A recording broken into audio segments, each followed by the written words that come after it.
State Champs Game Time Live is delivered by Hungry Howie's Pizza. And also presented by Lawrence Technological University, the Construction Association of Michigan, Legacy Partners Insurance, the Sam Bernstein Law Firm, and the Michigan High School Athletic Association. And welcome into another edition of Game Time Live here on the State Champs Network and Local 4 Plus, along with my broadcast partner, Grant Perry. My name is Sean Belegian. We took the show on the road tonight. Yeah, we're out at beautiful Jackson, Lumen, Christi. What a picturesque football field this is on a picturesque night.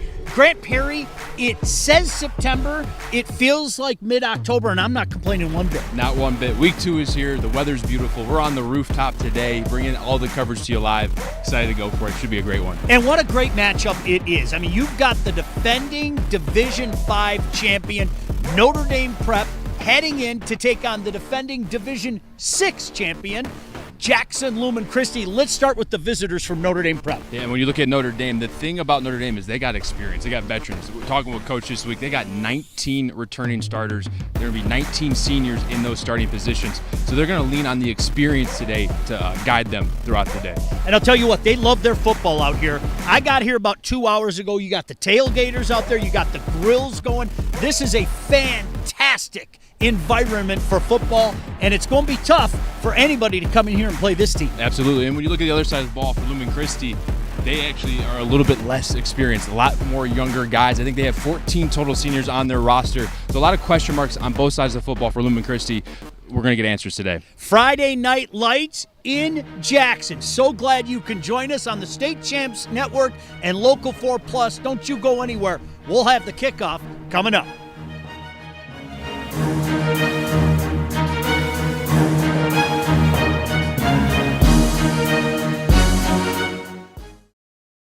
We put 73 pepperonis on a large pizza for $9.99. Why? Because we can. The 73 Classic is goated.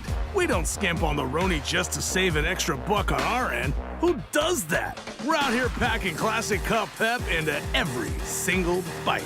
That's right. This is how we do pizza. No BS. Order a 73 Classic for just $9.99 while the pepperoni lasts. We're not playing. We do bold. Hungry? Howie's! This is Detroit Lions coach Dan Campbell, and this is attorney Mark Bernstein. Both of these men are respected, but only one of them can get you money after an accident. That's the Bernstein advantage. 1-800-CALL-SAM. From our very first breath, curiosity is why we question everything through barrages of whys and how comes. It now needs the tools to will its vision into existence. Tools that will forever allow curiosity to obscure the line between technology and magic. Be curious. Make magic. Lawrence Technological University. I'm Dave Peabody with Legacy Partners Insurance. Metro Detroit, we've seen it all. Ice storms in May, orange construction barrels year-round. Somehow, it always works out. Detroit doesn't just get through it, we get through it together. And at Legacy Partners, we've been with you for generations. Auto, home, business, life. We keep it simple. No unnecessary runaround, no robotic hold music. We're right here protecting what matters. Legacy Partners. Detroit strong, insurance smart. Every high school sporting event in the state of Michigan has one thing in common: officials. Every game, every meet, every match. Without officials, there'd be no touchdowns, no three-pointers, no face-offs. Without officials, there'd be no games. Officiating is a great way to give back to your community and stay involved with the sports you love. And officials are needed now more than ever, because without officials, it's just practice. I'm working right now, and so is Sam Bernstein Law. They're open right now. You know why? Because they work as hard as me to win. Don't wait until tomorrow to get the help you need today. Open 24/7. That's the Bernstein advantage. Open right now. Call Sam. If playing college sports is your dream, don't wait for a college coach to find you. Recruit yourself. At Lawrence Tech, we're looking for student athletes. LTU competes in the NAIA with 24 varsity sports and athletic scholarships. Explore new degree programs like sport management, where sports meets cutting-edge education. Visit LTURecruitYourself.com and just fill out the questionnaire. It's that easy. Lawrence Technological University. Be curious. Make magic.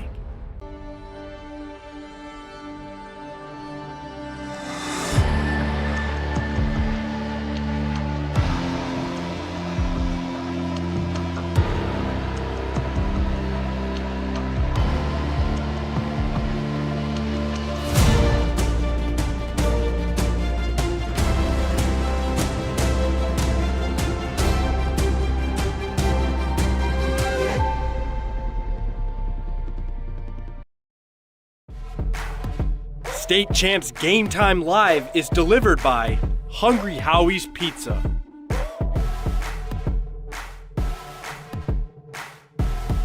Welcome in to Jackson, Michigan, where tonight it is a pleasure to be bringing you high school football here on the State Champs Network and Local 4 Plus. He's Grant Perry.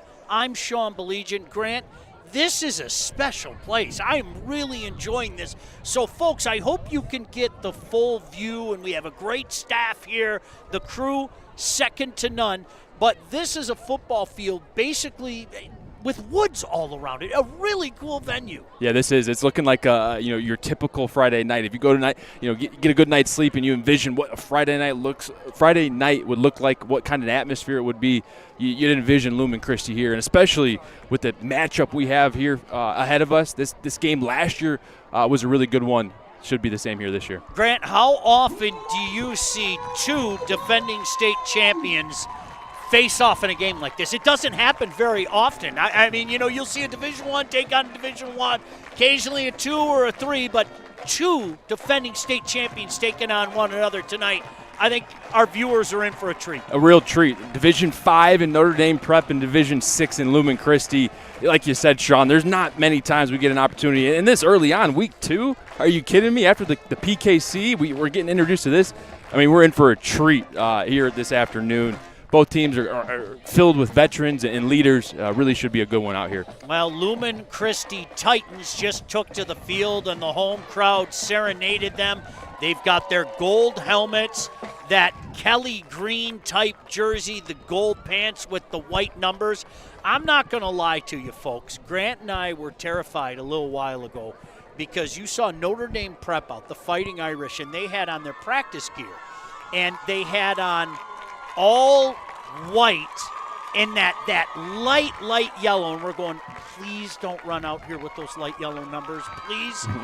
They came out with the gold pants, the white jerseys, and Grant, the green numbers. So we're going to be able to tell you who the numbers are tonight. Amen. And I know all the grandparents and family that aren't here watching online are happy about that. Don't want to miss any names for all these kids that are out here working so hard. We are just a few minutes away from kickoff here at Jackson Lumen Christi. To let you know basically how far this is, the crew tells me it took about an hour and 20 minutes to get there from the studios in Southfield. It's a pretty easy ride out M14 to get on 94 and just a couple miles off the expressway as well. I know we are going to pause in just a moment for our national anthem.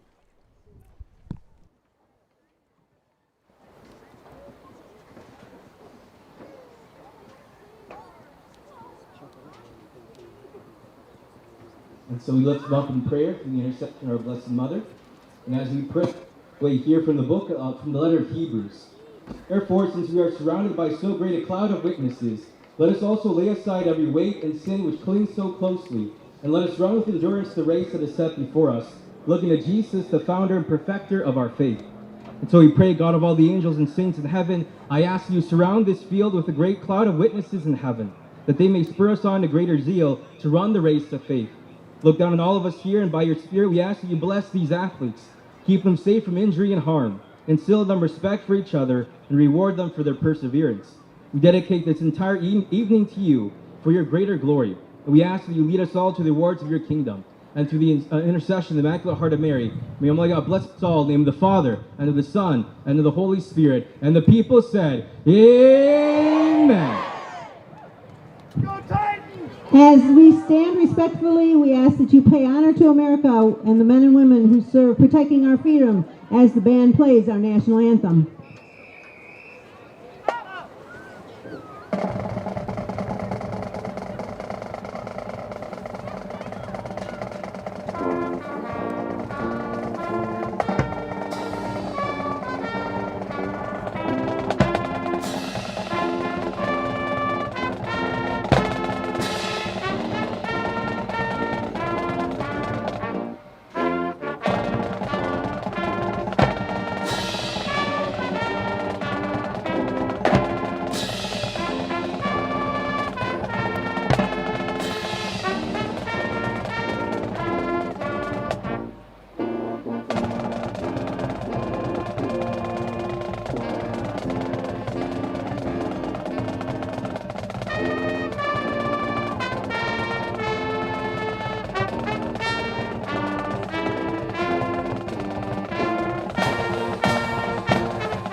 And we're just about to kick it off here. So glad you could join us wherever you may be. Thank you so much for inviting us into your phones, your tablets, the computer, heck, the TV. We really appreciate it.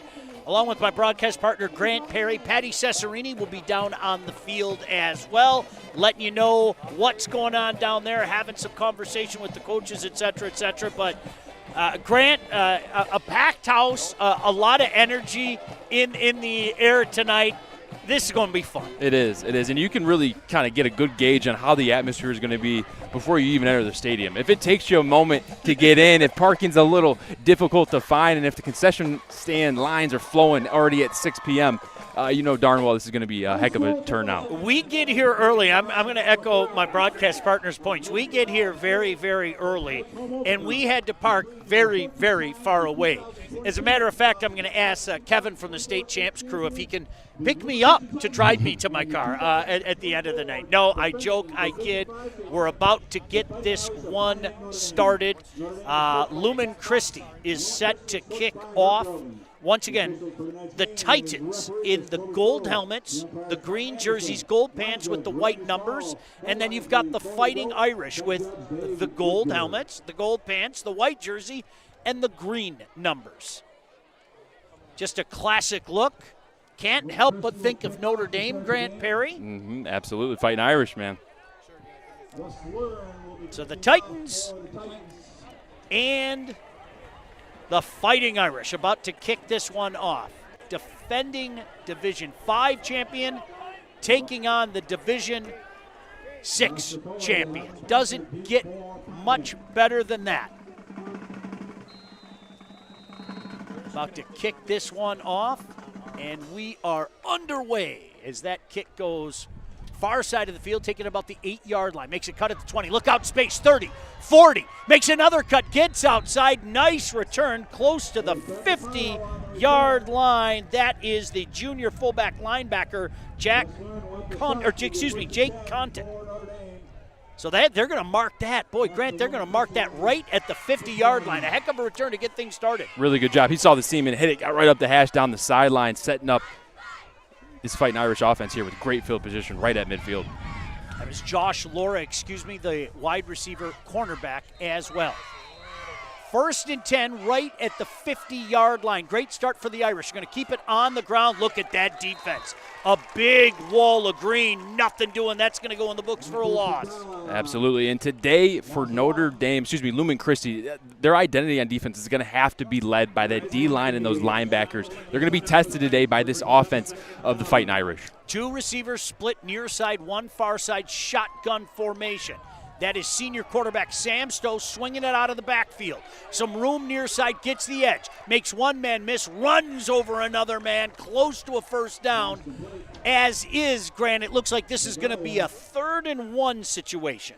A really good job there by the quarterback, Sam Stowe, of just taking your check down. The old saying goes is sometimes those check downs turn to first downs, and not right there, but you set your offense up with a 3rd and 1 in great field position. Still in the shotgun, going to send a man in motion. The 6'5 quarterback going to keep it on the ground. Hit in the backfield. He falls forward, but I don't think he got there, Grant. I don't either. I think the far stripes is holding up the fist there for the 4th down mark. And right there, number 6 did a great job on defense. That's Tommy King. He was the read defender, meaning the quarterback had to read him. Ended up reading it really well, played flat down the line and made a tackle. 4 down territory. Bunch formation on the right side of the line. One split out wide. Senior quarterback wearing the number 15, Sam Stowe, 6'5", 200-pounder. Lines the back on his left hip, hands it off. First down and more inside the 35. Great blocking up front and some patience from the back. Absolutely, and they just trust in their run game. They feel really confident about the running backs for Notre Dame Prep, and right there they put their trust in the offensive line and the running back group and got that first down right on that right side of the edge. Empty backfield now. 5 receiver set. Stowe shotgun formation. 1st and 10. Swings it out, man wide open at the 30. Makes the catch. Not much after that, but as is. That'll go in the books for about 3 yards on first down. Well, they're going to move it up, maybe closer to 4 yards, so we'll call it 2nd and 6. And you're already seeing the versatility and the diversity of this offense. They'll line you up tight, and then they'll spread you out just like that last play. And what that does for you is it gives you a clean picture of what the defense is doing, allows the quarterback, Sam Stowe, to make a great in-rhythm throw, which you see right there, to his favorite target, Drake Rowe. Empty look again, sends a man in motion. They give it on the jet. Coming near side, good cut up the middle. Close to the 25-yard line, setting up what should be, we'll call this a 3rd and 4. Good job there. Another way to get their ball carrier, another option there. Receiver, jet sweep to Ben Leparto right there. Good couple of yards on that 2nd down gain. Going to keep it on the ground again. First down and more. Inside the 20, down to the 19-yard line. Now, I'll tell you what, they're converting on these big 3rd and a 4th down on this drive. Yeah, they are, and they're doing a great job. They're living in the gap scheme, zone, run game, where they're reading the defensive end, and they're putting them in a really tough spot. And right there, the running back was able to crease the line and get a first down. 1st and 10. Back to pass is Stowe, trying to set up that receiver screen. Lots of space. That's going to go. Touchdown. Fighting Irish. What an impressive drive to start this game, Grant. Really good job. Really diverse on all aspects. The run, the pass, they're switching it up. The formations are all different.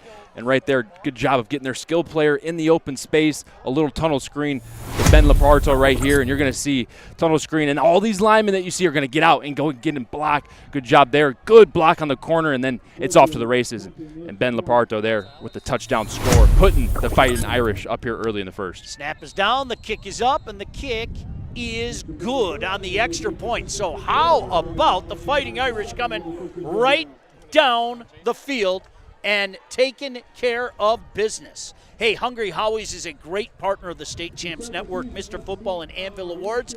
Hungry Howie's, famous for flavor, Cajun crust. Order your pizza at hungryhowies.com. Boy, a little chill in the air this wind. Do you know what a Cajun crust pizza would do right now? Oh, my goodness. I envy you guys at home. Go get yourself one right now. So now let's see what the Titans can do. An impressive drive. It started with a great kickoff, Grant, all the way to midfield. It did, and the field position set them up, and then you just see the offense. They put a lot of trust in Sam Stowe, their quarterback, to make the right decision. Head coach there for Notre Dame Prep really made an emphasis on that. Pat Fox said, hey, we were going to put a lot of trust in our quarterback to make the right decision, and he did right there. They put him in really good spots, and he drove their team right up the field. So let's see what the answer is here for the Titans as the Fighting Irish strike first. The lefty pops this one up, near side, taking on the run. Oh, ball loose for a second, picking it up but not going anywhere. Good job by Gatewood, young Aiden Gatewood just to say, hey, I'm not going to try to be a hero. Let's just recover it and see what our offense can do. Smart job there by Aiden. Good job of getting on that football. He's only a freshman. So you see a little freshman mistake there, but good job not making a bad play worse, getting on that football, giving your offense an opportunity. So Benny Gaston, the junior quarterback, going to take over at his own 20-yard line. 1st and 10 for the Titans. Under center. Going to start it out on the ground. Look out, some space near side. 30, 35, 40, 50, 40. Cut from behind. Some impressive speed to catch Paul Sattler, the senior running back. Great run, and that's set up by the offensive line right there. Number 52, I want you to see this here. You're going to watch this replay, and you're going to see Noah Latman, the captain, right here. He's going to kick out on this edge. Watch it and run it, Kev, and that's what sets up this run. Watch the 52 right there with the kick out, and then Rattler just right up the middle there, finding the crease and getting on the edge. And great tackle there by number 7, Brody Sink, the All-State linebacker. 1st and 10 at the 32. Quickly back up. Handoff coming near side, not the hole that you saw, but a good second effort there by Clay. It didn't look like it was going any place, Grant, but Clay ends up picking up a hard-earned 3 to make it 2nd and 7. Hard-earned 3, and when you look at Clay, he's a guy that can make you miss in a phone booth right there. Not a lot of yards to work with, but he was able to make a few defenders miss and pick up a few hard yards there on 1st down. Clock running, 8 minutes to go here in the 1st quarter. If you're just joining us, you've missed out on a lot, trust me. You had a feeling this might be a special night, and it has certainly turned out so far. 2nd and 7. Going to keep it on the ground this time. Great job by that defense to respond. That's going to be a loss of 2 on that handoff to Sattler.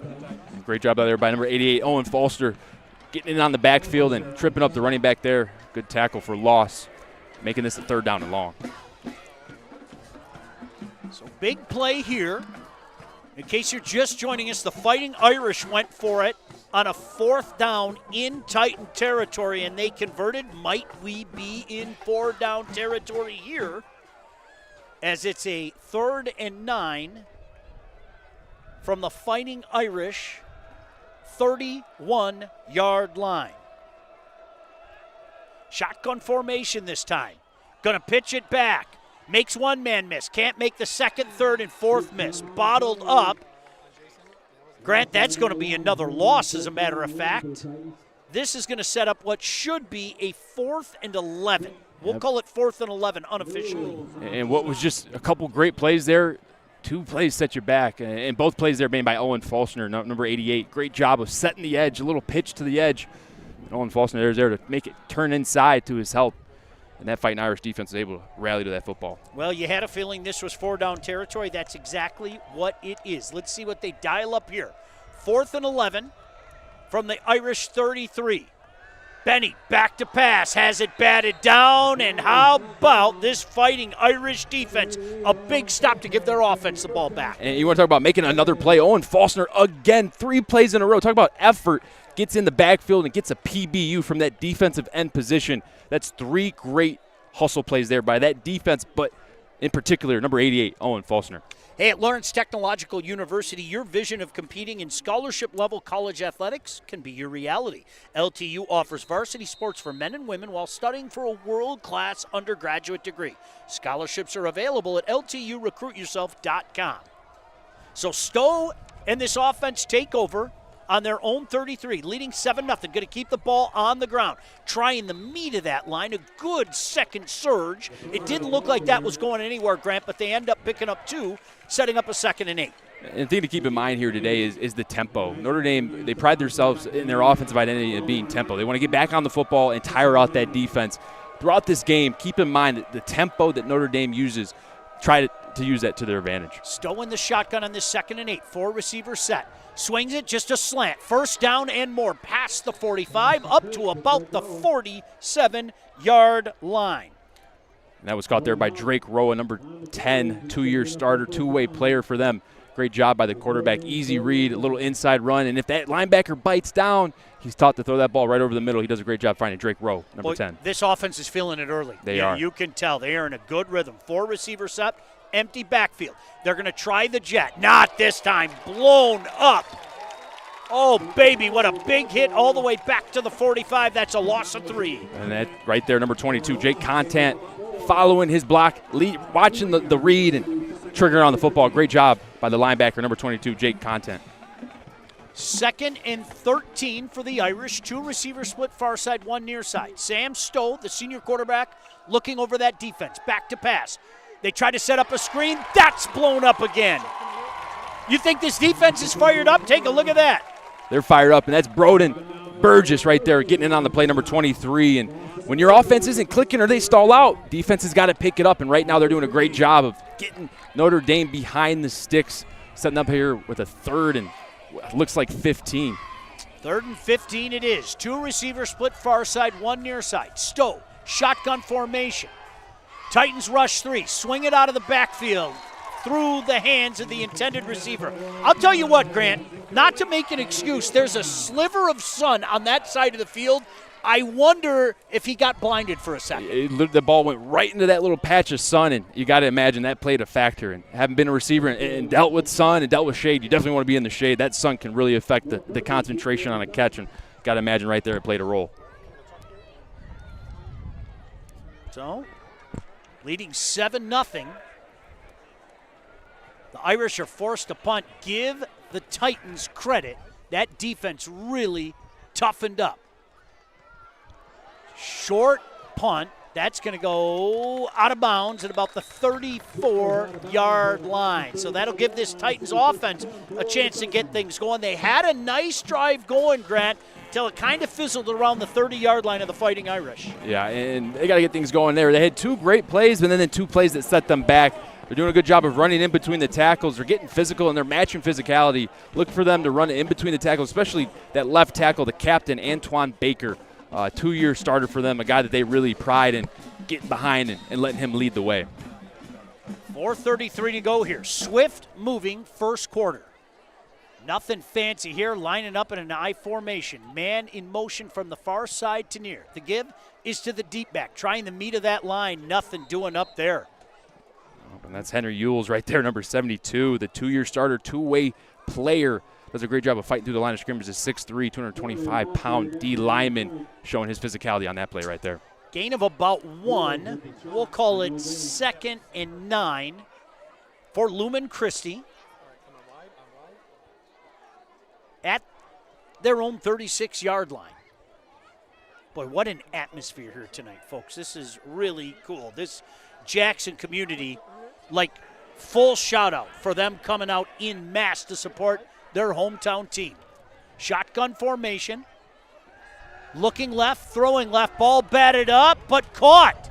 Boy, disaster narrowly averted there as that ball, that's a tip drill, Grant, and coming up for it, I believe, was Fitzpatrick. Getting that off the bounce, it falls forward for a gain of 1. Yeah, good job by Fitzpatrick. That's why you don't give up on plays, because when that ball's in the air, it's anyone's football, and you'll see it right here. It's a battle for the football. He does a great job. He wins on the route, but the ball gets deflected at the line of scrimmage.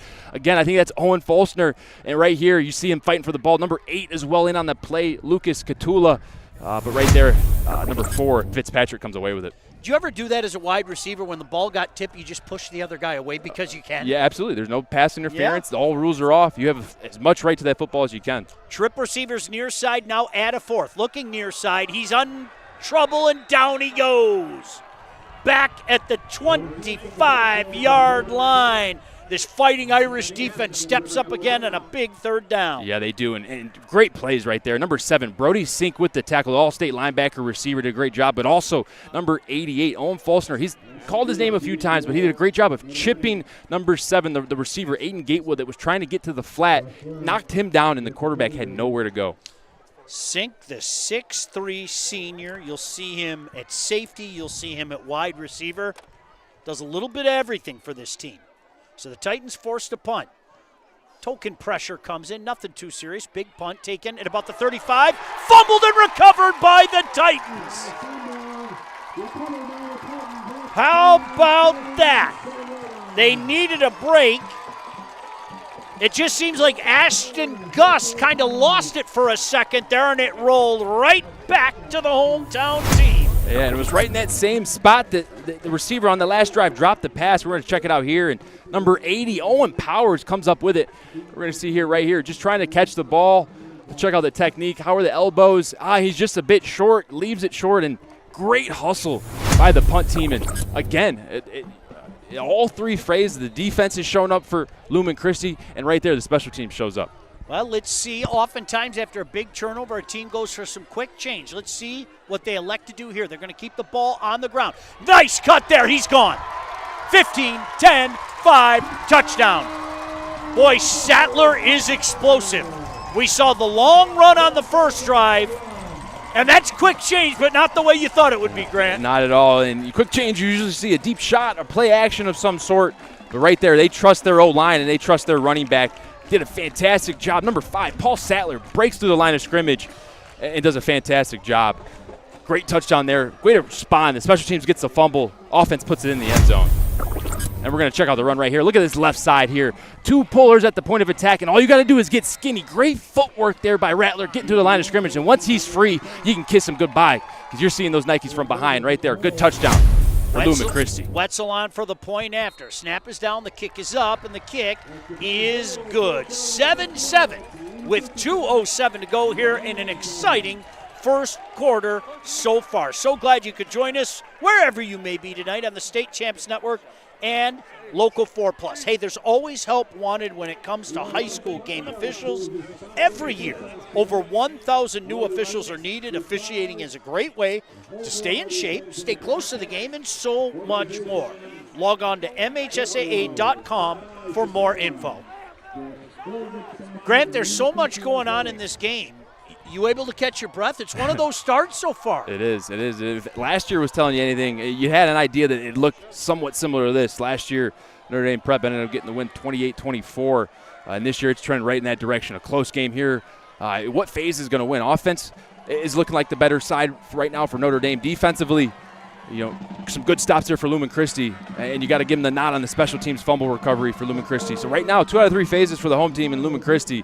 Look for Notre Dame Prep to add a little bit of tempo here on offense and try to stay ahead of the chains and put one in. Well, the sun is coming down quickly here. The field, I'm not sure if you guys can see it at home, the field is completely covered in shadows now, and it's going to be the Fighting Irish taking a timeout here before the kickoff. But, Grant, there were some weird little pockets of sun not that long ago, but you can see the sun down behind us, and I'll tell you what, with the sun going down, the temperature's going down too. Yeah, you lose a few degrees there. Good thing you brought the jacket, prepared for the weather. Not only as a player, but as commentator and a spectator, you got to prepare for the weather, just like the player. Well, the good news is, folks, we already did our on-camera shot. So what you can't see is Grant already has his hat on, and my hat will be on very, very shortly. 7-7 your score. So glad you could join us. Set to kick this off are the Titans. This, once again, is Anthony Wetzel. About to send this deep. Short kick. This one's going to be taken. Oh, bounces off a couple players. Ball is loose, but I believe the Irish fell on it. The Titans are saying it's their ball. There's still a heck of a fight down there, Grant, but I thought I saw one of the guys in white jump on the ball first. Yep, if I saw it right, yep. I think it looks like number 6 there, Ross Trifoli. Good job getting on that football, and that's 2 in a row. Right there, they get lucky and they get on that one, but they just got to get under the football. They're a little bit behind the ball, and that ball is dropping right in front of them. You want to get on it, let that ball hit your chest, cradle it with your elbows and your arms, and then get off to the races. So Stowe brings this offense back on the field. 4 receiver set, single back. 7-7, 1st and 10 for the Irish at the 26. Back to pass is Stowe. He's got a man open, caught at the 31, fights his way up close to the 35-yard line. You'll take 9 on first down every day, setting up a 2nd and 1. And when you give a clean look like that to a quarterback like Sam Stowe, he's going to take that all day. Drake Rowe just has a simple out route versus safety. He has great leverage. And that's, a completion 9 times out of 10, and they connect right there. Wide open playbook here on a 2nd and 1 from your own 35. Empty set again. Stowe going to send a man in motion. They fake the jet. Back to pass. He wants it all up top. What a catch! Over the shoulder catch, Grant. I believe that's Drake Roa. A heck of a catch. And Drake Rowe, talking with Coach Pat Fox this week, he said that Drake Rowe is a guy that's going to get his name called a lot. He's 6'2", and he's right here in the slot. You'll see him. He's going to run an inside fade where he's just got to beat the safety. And it's great coverage, honestly, but the quarterback, Sam Stowe, puts a ball that no one else can catch besides the 6'2" receiver, number 10, Drake Rowe. Quickly up to the line of scrimmage again. Going to hand this one off. Try the left side of the line. Nothing doing there. Think he's going to lose one there. Boy, the right side of that Titan line just stood tall and didn't give him any kind of crevice to run through. So 2nd and 11. The Irish threatening again here in a 7-7 game, late juncture of this first quarter. Stowe back to pass. All the time in the world. He's going to step up and run, but he's hit right about the line of scrimmage. Falls forward for maybe a yard. Back to about the original line of scrimmage, setting up what should be a 3rd and 10. And coming into this game, the D-line was going to have to be a key factor for this Titan defense. And right there, they do a great job of surrounding Sam Stowe, not allowing any running lanes, and getting to the football, making a tackle there, making this a 3rd down and 10. 2 receivers split near side, 1 on the far side. Stowe shotgun formation. Back to pass. Going to swing it out of the backfield. Caught. Makes one man miss. Nearly made another man miss. Boy, he makes a miss. He's got the 1st down, but as is brought down at the 26-yard line, decision time now at this late moment of the first quarter. And Ben Lipardo, he has the first touchdown of the game. We saw his shiftiness right there. Does a great job making the first guy miss, but the Fitzpatrick, the captain, tackles him here to make it a 4th down decision. Looks like a quick decision here unless they're trying to get him to jump. Stowe looking, far side of the field. He's got 2 receivers split down the far side, 1 on the near side. 10 seconds remaining. They're going for it. Pressure comes from the backside. Down he goes. 2 different Titans there, but it's Cash Cooper that made the big sack. And the Titan defense, they've come to play. We've seen a couple good stops here by this defense so far, and right there, 4th down and 5 in your own area. What are you going to do? Call on number 33, Cash Cooper, the junior defensive end, does a great job of chasing down the quarterback, not giving up on the play, hunts it down from the backside, making a 4th down turnover tackle. So the Titan offense takes back to the field. It'll be 1st and 10 from their only 34-yard line. What should be the last play of this first quarter with only 5 seconds remaining. Shotgun formation. Good job with the snap. Just pitches. Oh, Sattler came close again, didn't he? Oh, yeah. If it wasn't for that ankle tackle, he may still be running, Grant. Yeah, Anthony Tartaglia right there with the ankle tackle, the shoestring tackle. Does a great job of saving what could have been a touchdown. All right, we're all going to take a breath here, okay? I mean, there's been a lot of action, some 4th down plays, an exciting first quarter. We'll all reconvene when the second quarter commences here on the State Champs Network. I believe we're going to throw it down to Patty Cesarini now. We put 73 pepperonis on a large pizza for $9.99 because we can. The 73 Classic is goated. There's classic cup pep in every single bite. Order a 73 Classic now. We're not playing. We do bold. Hungry? Howie's! I'm working right now, and so is Sam Bernstein Law. They're open right now. You know why? Because they work as hard as me to win. Don't wait until tomorrow to get the help you need today. Open 24/7. That's the Bernstein advantage. Open right now. Call Sam. Hi, I'm Dave Peabody with Legacy Partners Insurance. We've insured just about everything in Metro Detroit. Yeah, we've seen some things. Whether you have hundreds of employees or just your cousin in the back doing everything, we'll build a policy that fits. Property, liability, benefits, we'll even cover you in case your cousin opens that email that he really shouldn't have. We build insurance policies for real life. If you have equipment, employees, or just a really chaotic Tuesday, we've got the right coverage for you. Legacy Partners. Detroit businesses trust us. You can too. If playing college sports is your dream, don't wait for a college coach to find you. Recruit yourself.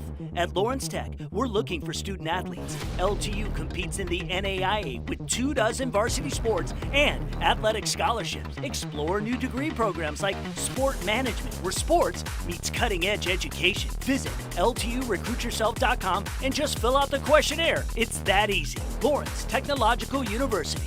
Be curious. Make magic. knotted up at 7-7.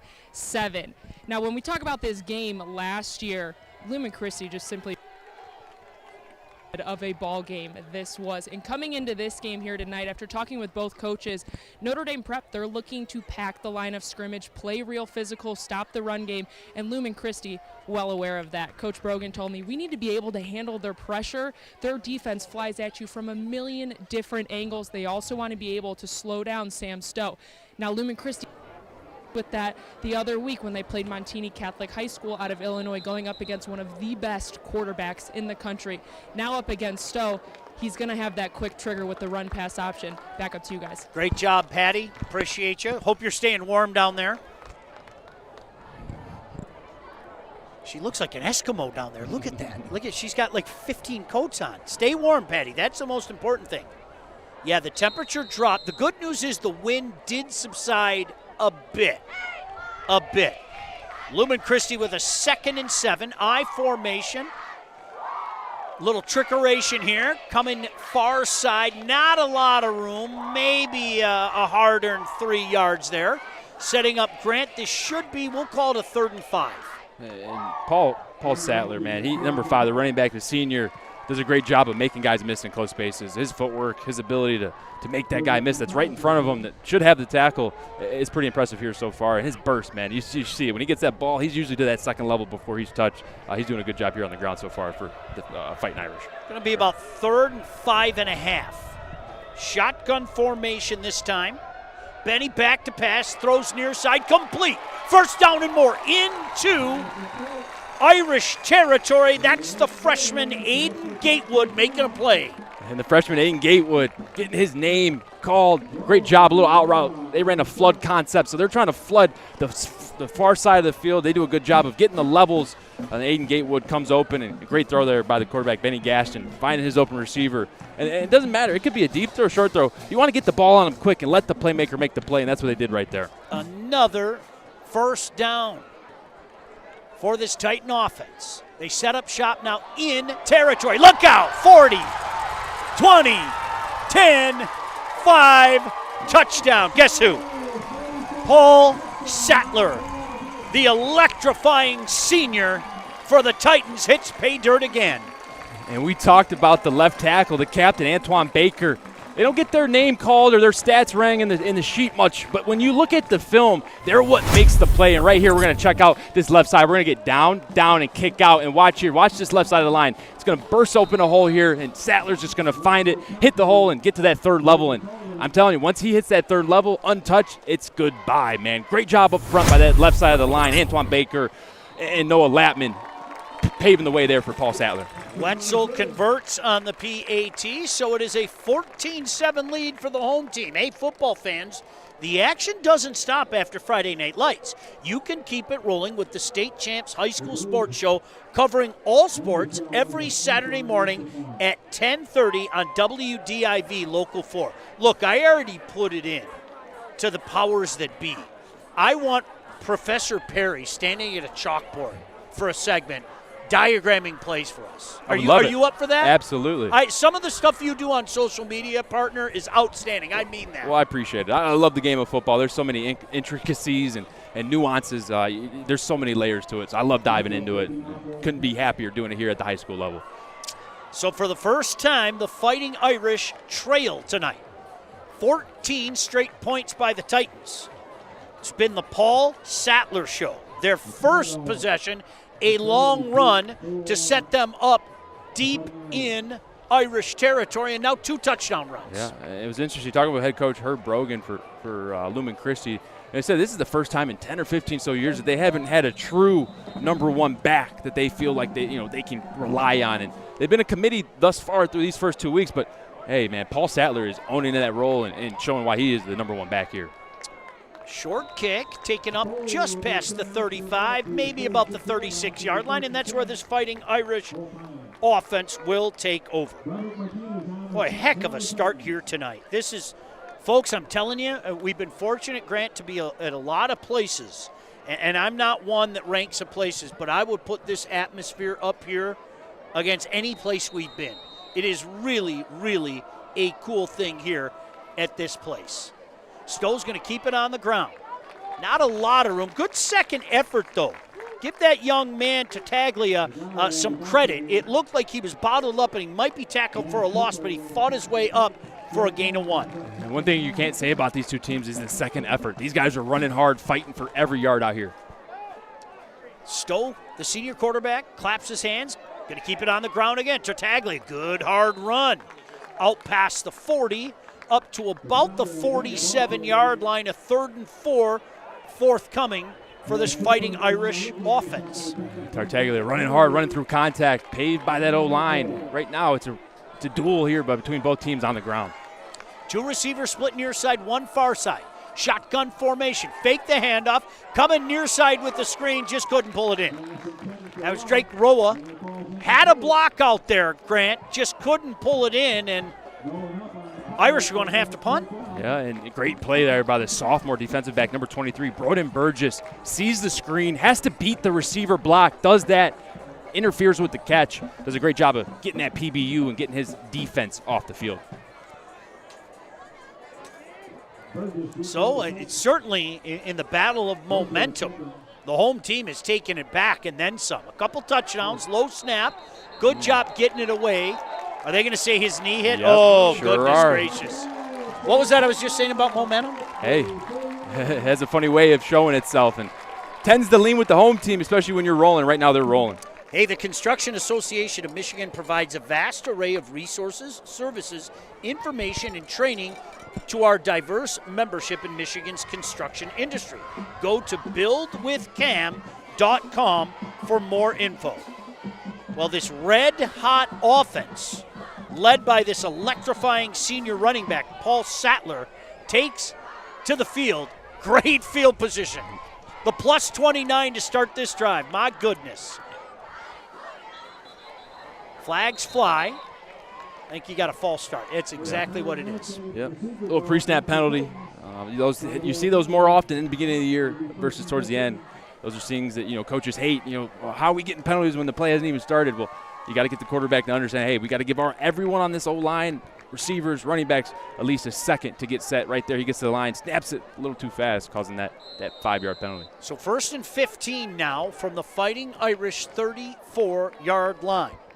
Lumen Christi on top by a score of 14-7. I think it's worth noting, too, that number 1, Les Learned, one of their better receivers, hasn't really had his name called yet. They're really getting it in on the ground, not needing to throw it in the air. Offset eye. They're going to hand it to the receiver, though. Trying to get outside, he does. Makes one man miss. How about that move? 20, 15, 10.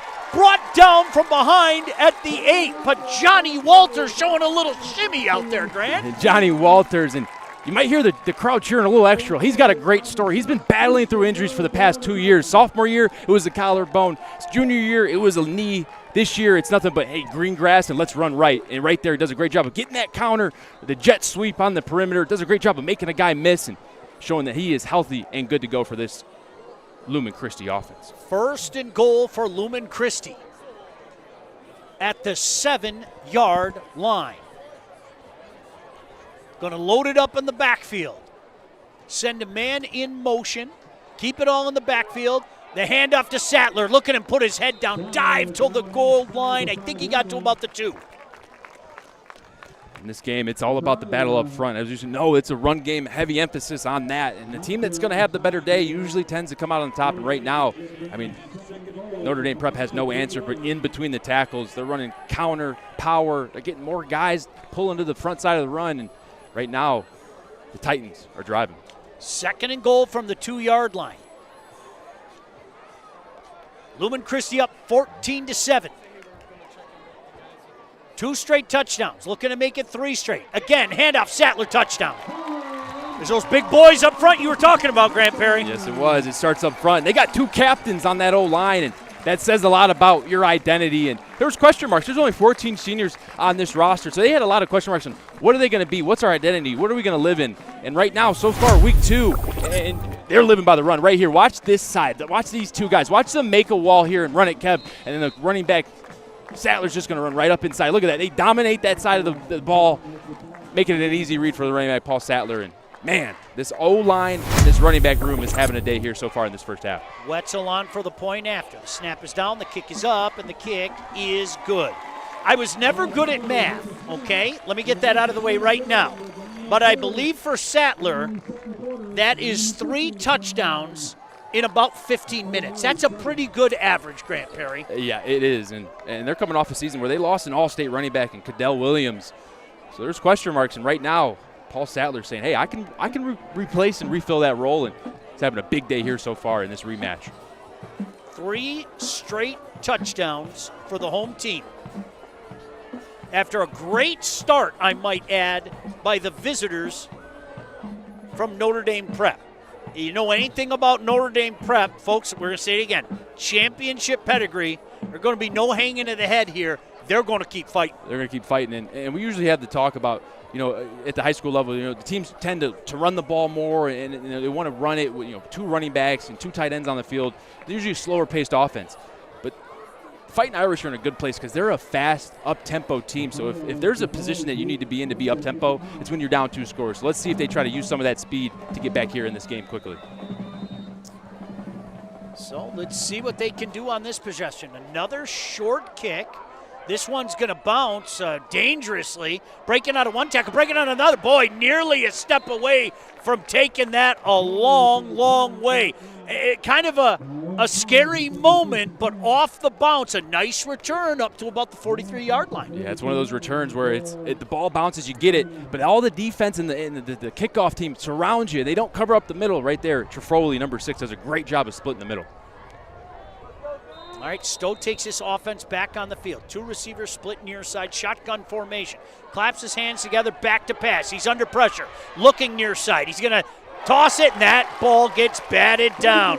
Quick hands to knock that ball down because there was space out there, but Broden Burgess made a nice play. Yeah, really good play. Broden Burgess playing in that alley, that outside linebacker, nickel defender, if you will, does a great job collisioning that flat defender, that flat receiver guy trying to get to the flat, and then stays with it, plays the quarterback and the receiver, and then gets the PBU. Really good play. 2nd and 10 now from their own 44-yard line. Sam Stowe, shotgun formation, hands it off, trying the meat of that line.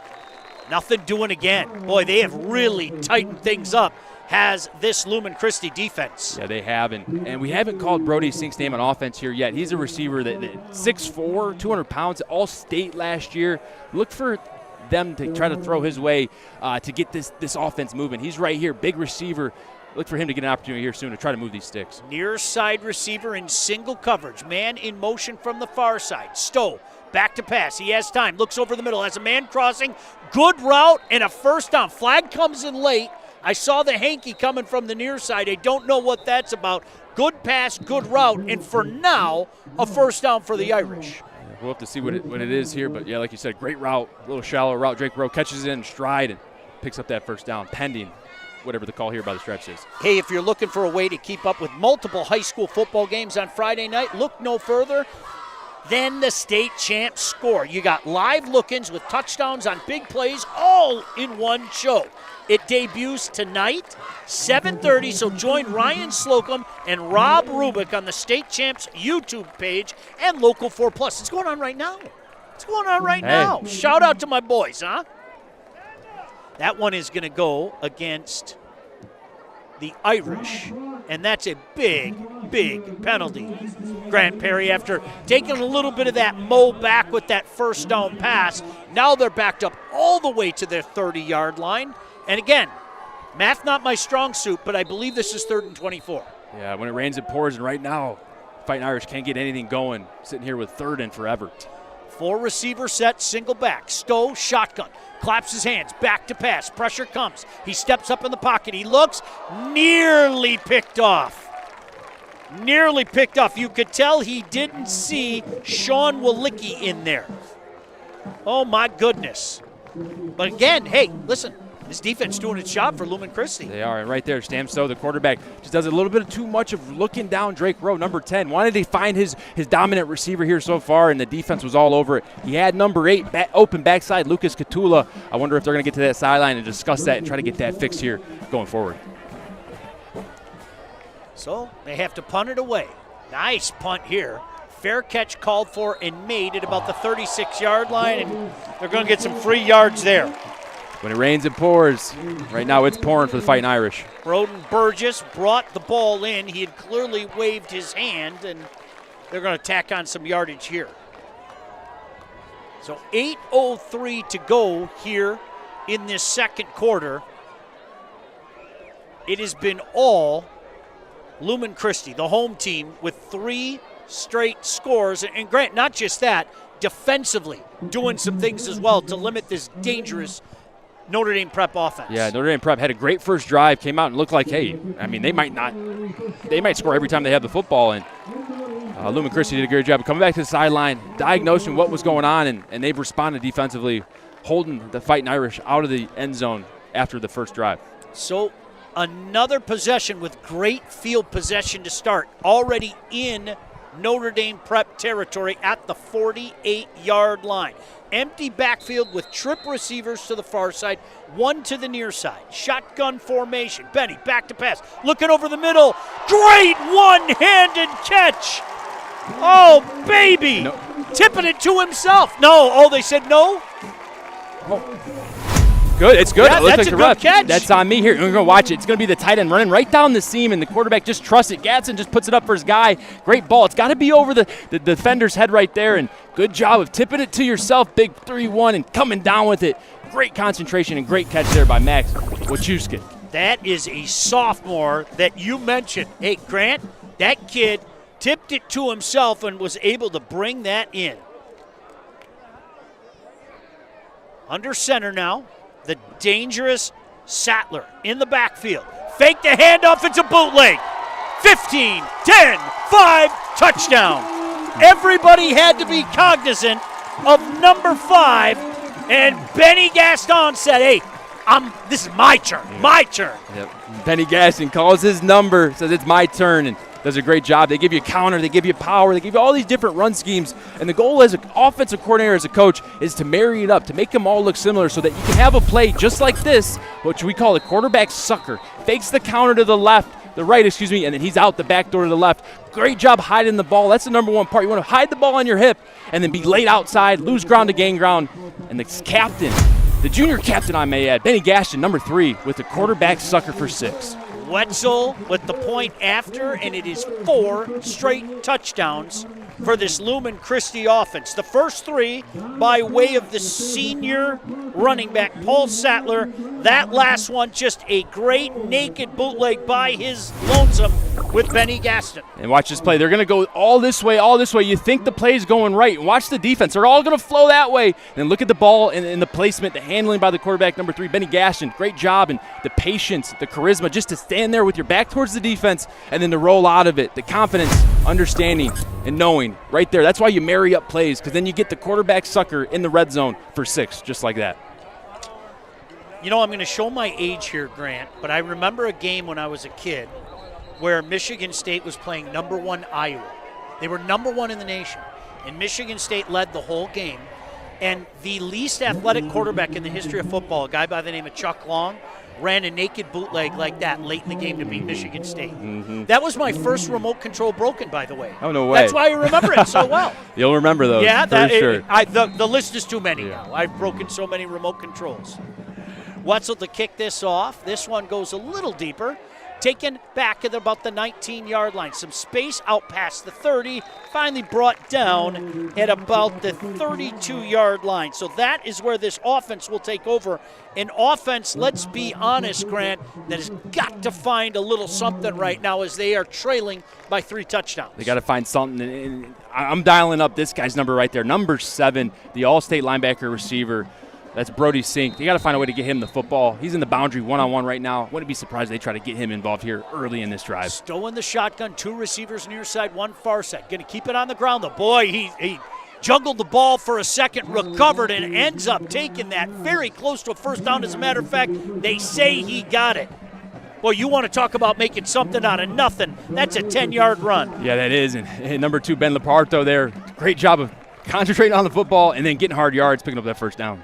Shotgun formation again, keeping up that tempo. Another handoff and more space. Look out, big run here into Lumen Christi territory and finally brought down at the 39-yard line. Boy, 2 manly runs by that young man. Real manly runs. And number 5 for Lumen Christi, Paul Sattler, and number 2, Ben Leparto, they kind of run similar. They have the same build. And right now, when they get through that second level, man, it's hard to bring them down. Let's see if they go to Leparto again. Fake the handoff. Stowe going up top, looking for Sink. Sink made a nice adjustment but couldn't bring it in single coverage out there, Grant. Yeah, and then you're not going to get many better looks than that. The old back shoulder, ball's a little underthrown, and Brody Sink has to adjust, slows down, but number 8, Johnny Walters, gets a hand in the face, causing a PBU, and your all-state receiver linebacker, that's one that you know he's going to come down with. Expect his number to get called again. 9 times out of 10, he's coming down with that catch. 2nd and 10 at the Lumen Christi 39. 4 receiver set. Stowe in the shotgun. Has the screen. First down. Past the 30. Breaks out of 1 tackle. Fights his way down to about the 25-yard line. That's Drake Roa. He's made some plays here tonight. Yeah, he has. And when the Fighting Irish get clean looks, they execute well. And right there, they had a clean look. The backer stepped inside, and they threw it right over the middle of the slant right there. When there's clean looks, Sam Stowe does a great job. Going with tempo, throwing it outside again. That one not able to be brought in by Rowe. That would have been one heck of a catch, but it falls incomplete, giving us a time to take a breath. 2nd and 10 from the 25-yard line. And Sam Stowe just misses that out route by a step, and you work the short stride, long stride drill right there. Short stride, pressure in his face. Just got to step as much as he can and try to get that one on first receiver. Boy, is this a fun night. I think movement up front here. Let's see. Preliminary indication is this is on Notre Dame, and it is indeed on Notre Dame. Folks, I wish you could take this all in the way we're taking it in person. This is a wonderful, wonderful atmosphere here tonight. And the fact that they've got a bunch of drones flying around my head isn't even freaking me out either, Grant. That's pretty cool. Trip receivers near side, 1 far side. Stowe shotgun formation, empty backfield. Back to pass on this 2nd and 15. Completes no. I think Sink was thinking about what that first step was going to be instead of pulling that ball in that time. Yep, the old, got to catch it before you run. Right here, you see a shot of the drone flying high, and boy, has technology changed or what? They're filming their game right here for the game footage to be watched after the game with the drone. Tell you what, that wasn't around when I was playing. 3rd and 15 now. Stowe trying to set up a screen, caught in traffic, was able to break out of 1 tackle, fighting his way through another would-be tackler. Boy, he worked hard just to get to about the original line of scrimmage, Grant, setting up a 4th and 10 where surely Notre Dame's going to go for this, right? Yeah, and this Titan defense, they're playing scrappy. They're not giving anything away right now. And that's just a little halfback screen. And what usually is a big play, the defense was all over it. Paul Sattler, was almost intercepted it, able to stick with the ball carrier and bring him down for a short game. 4th and 10, empty backfield. By his lonesome is Stowe, back to pass. Pressure comes. Good job pulling that ball in. There's your guy, Brody Sink, concentrating, looking that ball in, Grant, for a first down. And you may just see a catch, but I see trust and I see chemistry. Yeah, Brody Sink missed the last 2 targets that went in his direction, but as a quarterback, you know who you trust in the summer. You do all these reps with. He goes right back to the senior, and Brody comes down with it for the conversion. Stowe in the shotgun, back to pass again on first down, looking over the middle, complete. But boy, paying the price there. Big hit at about the 9-yard line. But give credit where it's due. That's a 7-yard gain. It is, and when you're running over the middle as a receiver, you know you're going to get hit, so you might as well catch that football. Great catch there by number 11, Blake Whidden. Flags fly. Are they going to call the defense offside? I think this so. One might be on the defense. That's a preliminary indication. You see the D-line, they're stunting and they're moving pre-snap. 1, to try to mess up the blocking assignments, but 2, to try to get the O-line to jump. And right there, they stepped over the neutral zone there, and they get the flag. That's good enough for a first down, as a matter of fact. So now you're looking at a 1st and goal from just inside the 5-yard line. Stowe in the shotgun, looking, touchdown, Drake Roa. He's got another one. I'll tell you, Notre Dame needed that, Grant. Absolutely, big time. And how do you respond? You count on your guys. I mean, it hasn't been working here the last few drives, but you stick with it. Number 15, Sam So, the quarterback, just sticks in it. He knows who he's going to go to. Drake Rowe has been his target today. Great back shoulder, inside wheel, and great pick route there on the outside by Sink. Great red zone route, great catching. Doesn't get much easier than that. Point after, forthcoming. Snap is down, the kick is up, and the kick is good. Hey, with high school sports back in action, we ask you to pull those phones out. Come on, do it. And now you can capture the big moments on the field. Send us your clips at statechampsnetwork.com/fanvision or via our social media DMs. Yes, you have permission to, what do the kids call it, Grant? Slide into our DMs? Is that what it's called? I think that's what they're saying. That's okay. The rumor. 28-14, 4:57 to go here in an exciting first half. Boy, we have seen some big defensive plays. We have seen some explosive offensive plays and one heck of an atmosphere out here at Jackson Lumen Christi. And one thing you can't do when looking at both of these teams is count one out. I mean, we're talking about the D5 and the D6 defending state title winners. I mean, talk about understanding and knowing how to win and win close games and coming back from behind. These teams know it. So expect Lumen Christi to try to keep the edge and stay on top and use the home field advantage as their momentum. But expect this Fighting Irish offense and defense to step it up here after that drive that gave them 6. The freshman wearing number 7, Aiden Gatewood, back deep, along with Broden Burgess. Angled towards the sideline and out of bounds. Burgess smartly watched that go out of bounds, and a few extra yards to start this drive for this Lumen Christi offense that, let's face it, they don't need any extra help, Grant. They don't, and they're doing a great job of making it hard on the defense. They're running simple concepts, whether it's inside zone, counter, power. It's all simple. It's fundamentals. It's day one when you learn football. These are what you learn to defend and what you learn to run. But they're doing a great job of adding things and tags onto it, whether it's the quarterback sucker where we saw Gaston peel out of the backside and score for a touchdown, or the pass game that has been helping them move the sticks when they need it. They're doing a great job of blending the run and the pass. And with just under 5 minutes here, look for them to drain this clock going into the second half, but try to end with either 3 or 6. The junior quarterback wearing number 3, Benny Gaston, gets the play, brings her in. 1st and 10 for Lumen Christi at their own 35-yard line. Shotgun formation. Direct snap, didn't fool anybody that time. Good second effort. It looked like he may be tackled for a 2-yard loss, but fighting his way up for a gain of 2, setting up a 2nd and 8. And you love that. It's a little shovel pass, and one reason you love it too is because if they don't catch it, if it goes on the ground, it's a forward pass, so it doesn't count as a fumble. It alleviates some headaches as a coach and as a staff, so it's a safe play to run. And 2, right there, got to credit the running back, Paul Sattler, for breaking some tackles. This Fighting Irish defense, now they only gave up 3 yards on that play, but tackling has to be a strong point and emphasis here, as Sattler has had a number of explosive runs here so far. I formation now, man in motion, pitch coming near side. Finds a little crease, great tackle though. Grant, I didn't check the number there on who came in and jumped that route. A heck of a tackle to break that up. Yeah, Ben Leparto there does a great job of triggering in the hole. When you see ball coming to your side, you got to trigger. But that was set up there by Owen Falsner. He set the edge. If he were to be inside, that ball's getting to the perimeter and getting more yards. But he does a great job of sacrificing himself, leaving his left shoulder on the inside and forcing that thing back inside of the cornerback. Ben Leparto there for the tackle and a short gain on their, second down. And now it's this Notre Dame defense that has made a few big plays in a row. Under center again, I formation on this 3rd and 7. Clock running 3.5 to go. Notre Dame shows blitz. Lumen Christi is going to call a timeout. With 3:28 to go, they're going to talk about this.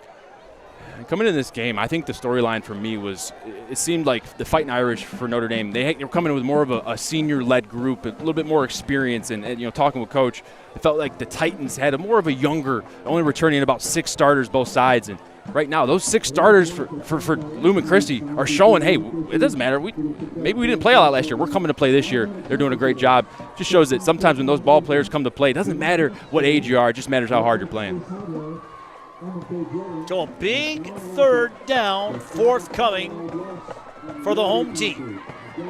Once again, Jackson, Lumen, Christi, the Titans, with the gold helmets, green jerseys, white numbers, and gold pants.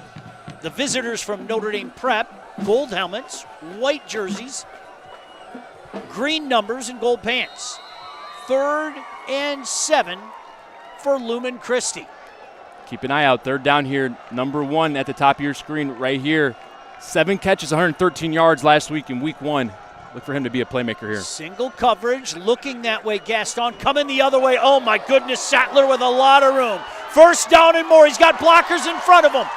30, hit from behind and brought down at the 27-yard line. Heck of a play call there, Grant. Yeah, they are. And boy, is the offensive coordinator, Sean Brogan, son of Herb Brogan, head coach, dialing it up right now. It's all about diversification, making one thing look like another, selling somebody something, and then going out the back door. Right there, they fake the sprint pass right, and they just sneak Sattler out the back door. Number 5, Paul Sattler with a great catch. Not only is he hurting them in the run game, but they're finding ways to get him involved in the pass game as well. He's got 3 touchdowns, a long reception, a long run. He's done a little bit of everything. Keeper again, coming near side, 20, 15, 10, takes a big hit and knocked out of bounds at the 6-yard line. Gaston showing some moxie there. Oh, my goodness. And, boy, I mean, Kevin there just didn't take a pee break. I wish we had the replay here. They're drawing up some plays here that are just absolutely filthy. They fake the trap inside. Quarterback keeps his face towards the defense, and it's just a quarterback wrap backside. I mean, the intricacies, the way that they're running these run game is I wouldn't want to be a defensive coordinator going against these guys. I'll put it that way. I just want to point out, you got so excited. Oh, sorry. You just said pee break. Tap me if I lose myself here. No, there's a fist pump for you. I formation. The give to Sattler, trying to get to the edge, puts his shoulder down, fights his way to the 2-yard line. Boy, is that kid tough. He is, man. He's running between the tackles. Elusive, fast, quick, but he's running between and running through guys as well. And if you're a coach there and you brought up the Titan offense, you say, hey, guys, this is what we want this drive to look like. They're doing exactly that. Just eating away at the clock, hard yards, explosive plays, doing it all here. It's hard to stop this Titan offense. 2:13 left in this second quarter. Lumen Christi on top 28-14, and they are threatening with a 2nd and 2 at the 2-yard line. Why don't we throw it while we have a moment and a timeout? Why don't we throw it down to the 3rd member of our broadcast crew, Patty Cesarini. Patty? Well, we'll throw it down in just a second. Once she gets ready, I can see her down there. I just want to make sure she's bundled up. Patty, are you okay down there? Yes, thanks, guys. I'm all warm down here, but I just wanted to mention, don't go anywhere at halftime. We're going to throw it to our studio for the latest updates on our Anvil Award, Mr. Football, and our Volleyball Player of the Year Award. And I've got to talk about Benny Gaston, guys. He is a multi-sport athlete. His freshman year of high school, he hit a walk-off to send his baseball team to the state championships. I mean, how about that? Come on, back up to you guys. Isn't that awesome? Boy, what a fun night here. Drones in the air. You can see the moon coming out. Just a fun night. 2nd and goal from the 2-yard line. Diving for the end zone. Did he get there? No. A heck of an effort looking for touchdown number 4 there by Sattler. But he's going to be just short. And Grant, when I say just short, I mean just short. He's inside the 1. Yeah, just short. And if they go on to not score here, you got to credit on that last play, number 72, Henry Yules, the 2-year starter for that defense and offense, made a fantastic hustle play, barely getting a piece of Paul Sattler, bringing him down there. Just when that O-line looks like they were paving the way, Henry Yules, number 72, was able to break through and make a touchdown-saving tackle. So just keep in mind, if they go on to not score here, the effort play, the hustle that doesn't show up on the stat book, Henry Yules right there with a great play. Yeah, this is a huge 3rd down. And Grant, if Notre Dame can get the stop here, I wouldn't at all be shocked if Lumen Christi went for it. Oh, absolutely. At the 1-yard line. And I've been talking about Wes Learn and the receiver group getting involved here today, but right now on the 1-yard line, Sattler, you got to expect him, but watch out for the quarterback pull again. He's been having a great day on the ground. Watch out for number 3, the captain, Benny Gaston. Benny looking over that defense right now. The deep back wearing the number 5 is Sattler. He's got 4 touchdowns. All right, now they're going to huddle up. The play clock starts, so we'll do it again. 2:06 to go. Gaston, keeper, dives for the end zone. No signal yet. Touchdown. Touchdown number 2 for Benny Gaston. I don't care how long it takes, get the call right. And that's what it's all about, and the officials at this level do a heck of a job, Grant. Amen, amen. And they say the straightest distance between 2 points is a straight line. The fastest distance between 2 points is a straight line. And right there, instead of going around the tackles or quarterback sweep, they go right through the middle. Quarterback sneak, Benny Gaston, the captain, putting it across the goal line with a huge score right here before the end of the first half. Anthony Wetzel, very busy so far. On for the point after attempt. Snap is down, the kick is up, and the kick is good. So with $1:59 to go here in this second quarter, Lumen Christi extends their lead to 35-14. Grant, I will give a slight dissenting opinion. I think the quickest line is the line to that food tent just down the way. They got a little bit of everything. Did you see that? They do. They got a good spread. But talk about lines. Once you get down there, that line's going to be pretty long. Yeah, that line's pretty long, too. You know what I'm going to do? I'm going to go, hey, I know Grant Perry. Oh, go ahead. Go ahead. Go in front. Hey, I'm here with Herb Brogan. Yeah, right. Oh, fun night out here. This is a really cool atmosphere. It seems like the entire community came out. I'm not being funny, folks. The student section is packed. What kind of dress would you call it? It's almost like they're dressed like the ancient Greeks or something. Yeah, it's giving toga vibes. Yeah. All right, the very busy senior kicker, Anthony Wetzel, to kick this off. This one returnable from about the 18-yard line. Far side of the field, try in the middle, nothing doing there. Brought down at about the 27-yard line. The good news is, though, for Notre Dame, they have 1:53 and I believe a couple of timeouts in their pocket as well. I think they're out of timeouts. They are, yeah. Look, I looked at the other side. My apologies. No, you're good. Down 3, no timeouts, 2-minute drill here. You got a senior quarterback, 6'5". He's been here before. He won you a title last year. Let's see what they give him on this drive. Stowe, shotgun formation. Back to pass on first down. Out of the backfield, just led the receiver a little too far. A little too far there from Stowe. The play was there. Mm-hmm. He just led him a little too far. Yeah, they just go mesh where the 2 inside receivers are running shallows and the running back is just going to leak right out to the field, and the ball is just a little too in front of him. He catches that. He goes for at least 10, 15 right there. 2nd and 10 now. Empty look again. 2 receivers far side, 2 on the near side. Clapping his hand, coming in. Stowe throws it outside, complete. Caught at the 30, out past the 35, and up to close to the 40-yard line. Good yak there, and a first down for Lucas Catilla, the senior tight end. Good catch, and as a receiver, great job understanding, hey, I got to get out of bounds, find the nearest path to the sideline. He did just that. So clock stops, of course. 1:41 remaining. 1st and 10 for Notre Dame at their own 39. Stowe going to take off and run. Puts his shoulder down, dives forward to about the 45. Will give him 6 yards. Clock runs, though. Inside 1.5 minutes to go. Stowe quickly back up, looks to the far sideline, sees what his coaches want. Single back, 2 receivers far side, 2 receivers near side. Stowe claps his hands, gets a snap, back to pass. Looking, firing over the middle, picked off.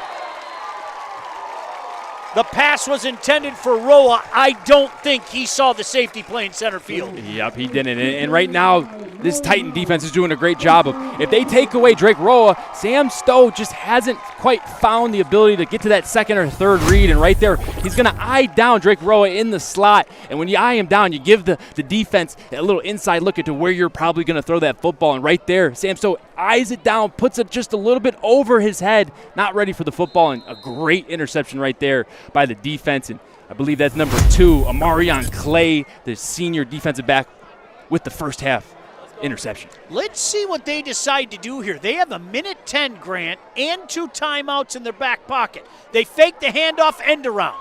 Trying to get to the edge, makes one man miss, makes a cut at the 40, almost breaks out of another tackle. He ran about 50 yards, seemingly to pick up about 6. Yeah, sometimes you got to go east before you can go north, and right there, that's exactly what the receiver, number 8, Johnny Walters, does. We talked about his story and how he's come back from multiple injuries and missed most of last season and most of his sophomore season. So him being out here says a lot about his will and his determination, and right there you can see it in the way he runs, fighting for every yard.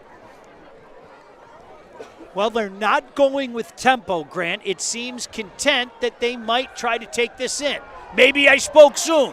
Going long, triple coverage, almost coming up with the catch.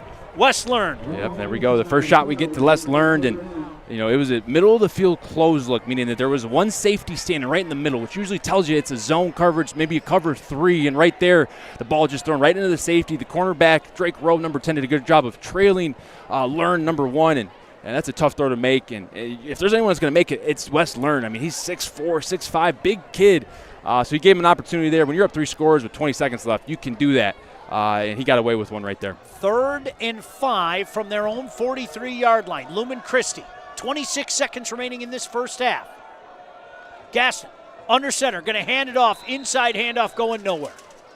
That time, Sattler brought down at the line of scrimmage. That will likely be the last play of this half. Why not try something like that with the explosive Sattler, who already has 3 touchdowns to his credit? Yeah, he has been dynamic on the ground, whether it's between the tackles, making hard tackles miss, or just exploding past the secondary for hard, long, explosive runs. What a fantastic first half. Well, they're going to call a timeout, I think, with one. They did. Calling a timeout with 1 second left. Lumen Christi.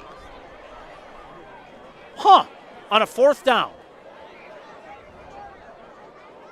Grant, you think maybe they try to take a shot downfield? Interesting. I don't know. I think I saw Gaston go to the sideline. I see Sattler on the sideline as well. Maybe as a coach, you see an opportunity here to get a one live rep versus someone other than yourself, just to get a rep, whether it's punt or some type of emphasis on special teams that you want to work. And you got timeouts to use. You can't take them with you the second half. And if this is an opportunity to get your guys a rep here, might as well. It's week 2, and it looks like Gaston's still on the field. So everything I said could be taken back here. Well, let's see how this works out. And Fighting Irish defense comes out in the prevent. Drake Rowe back deep. Lepardo back deep. 1 second left. 35-14. They're going to try downfield, complete the Learned. He's knocked out of bounds, and that is going to do it for an impressive first half by this Lumen Christi Titan offense. They lead 35-14, and before we go to the halftime extravaganza, why don't we throw it down to Patty Cesarini with a special guest. Patty? Thanks, guys. Coach, you said you wanted your team to be able to handle the pressure of that Notre Dame prep defense. You have to be pretty pleased right now with your offense. What's your assessment on the first half? Well, I mean, I think we've fooled them a couple times, but we're blocking well at the point of attack. But this is a long game. We had them by 14 last year. They came back and beat us, so we got to play a great second half. To you guys. School football coach. Absolutely. I can hear him yell, "Legion, move your lazy butt." I can hear that all the way up here. No doubt about that. Fun night out here, folks. I hope you're having as much fun as we are. 35-14 your score. Don't go anywhere. We're going to throw it back to the State Champs studio here on the State Champs Network and Local 4+. We put 73 pepperonis on a large pizza for $9.99 because we can. The 73 Classic is goated. There's classic cup pep in every single bite. Order a 73 Classic now. We're not playing. We do bold. Hungry? Howie's! I'm working right now, and so is Sam Bernstein Law. They're open right now. You know why? Because they work as hard as me to win. Don't wait until tomorrow to get the help you need today. Open 24/7. That's the Bernstein advantage. Open right now. Call Sam. Hi, I'm Dave Peabody with Legacy Partners Insurance. We've insured just about everything in Metro Detroit. Yeah, we've seen some things. Whether you have hundreds of employees or just your cousin in the back doing everything, we'll build a policy that fits. Property, liability, benefits, we'll even cover you in case your cousin opens that email that he really shouldn't have. We build insurance policies for real life. If you have equipment, employees, or just a really chaotic Tuesday, we've got the right coverage for you. Legacy Partners. Detroit businesses trust us. You can too. If playing college sports is your dream, don't wait for a college coach to find you. Recruit yourself. At Lawrence Tech, we're looking for student athletes. LTU competes in the NAIA with 24 varsity sports and athletic scholarships. Explore new degree programs like sport management, where sports meets cutting-edge education. Visit LTURecruitYourself.com and just fill out the questionnaire. It's that easy. Lawrence Technological University. Be curious. Make magic. He's been a huge supporter of Sailor Nation since day one. He says that he's let's watching from the listen into hospital, these guys Trinity here. Hospital. So I'm hoping that there's nothing too serious taking on going the on, Mike. Out And, there we'll in be the thinking about you, whatever you got. Shores. It's Mona Shores. I want to wish you the best on your recovery. Absolutely, friend. So it brings down to 8, third down and 6, 10:30 counting down here in the third quarter. Well, I tell you what, River Rouge is a tough cat, Steve. Yeah, they played really solid defense tonight. No doubt about it. Well coached, solid. Both teams did defense tonight. Yeah.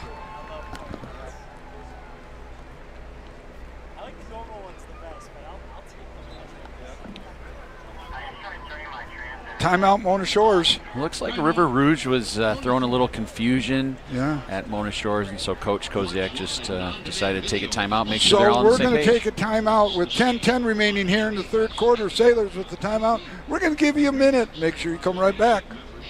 This season. All right, thanks, fellas. Port Huron Northern, Lamphere, New Boston Huron, and Gross Eel. They are down there as well on the right side of your screen. They're about to get cooking here. Grozeel, the Fighting Corey Schlesingers, the former Lions fullback. He's a Grozeel resident. How many Helmet? face masks did they break? 67. He dent them. I talked. Corey's a good buddy of mine, and he said he never thought he was athletic enough, so he tried to hit the people when he blocked them with his face. And I said, okay, Corey, that explains a lot now. But when you have a head and a neck and shoulders like he had, they called him anvil head. He did some harm to a lot of people. Yeah, I've been called that a few times, but for an entire different reason. Yeah, my wife calls me that every now and then. Find your brother. In. Oh. There you go. Blue Cross offers coverage for mental health support in person and online. You're doing great. When you're ready to talk, we're ready to help. Here, man. They've got some players. Lincoln Watkins, he's going to play D1 football in the SEC down in Kentucky.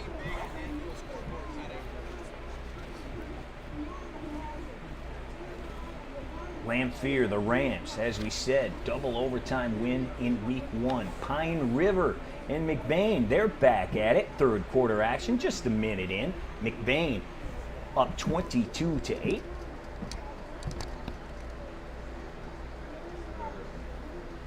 As we said, the Red Devils, or the Fighting Corey Schlesingers. Yeah. They're down on the right side of your screen down there at the bottom. I don't think we've been there yet. We have to maybe get a few plays down, watch Grozeel. We've talked about it, but I'm not sure we actually have highlighted anything going on down there. And New Boston here on the Chiefs, Coach Tom Hoover. And McBain kind of moving the ball upper left there a little bit. Nice play, getting down to the plus 33-yard line. Absolutely, as we said, they've beaten their rivals 8 straight times, looking to do it again. The Ramblers, Pat Maloney, his 10th year up there.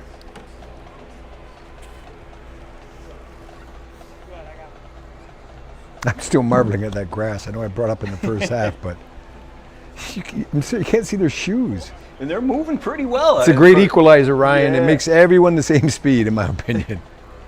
And who knows, what happens when it rains, and then you're out there in that. Oh, slop. I know what happens. It's called a bog. They have many of those in the UP. Well, I played in snow. We'd always have at least 2 or 3 games each year in the snow. Did you really? Oh yeah, it was fun. Oh, it was fun. No sleeves, right? Oh no, it's embarrassing. Yeah, you'd lose your UP pass. He would let you back say, through the bridge when you come back up. But they have your picture at the little booth there. Yep. You got to look at McBain once again. Now they get a little wing action here. Not happening. Not happening this time. Hitting the backfield. We got Grozy on the bottom right now. Yeah, about to kick that game off. Or it should say the second half off. And there they go. Short kick, able to be returned. Pretty good return there, across the 30.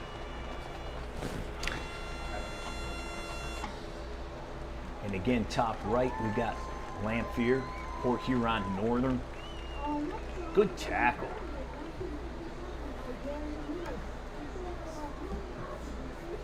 Looks like McBain is built to be a bunch of mudders. They got some big offensive linemen, and we've watched, quite a few plays here. They seem to just be happy to run a little misdirection, a little cross action in the backfield, pound the ball.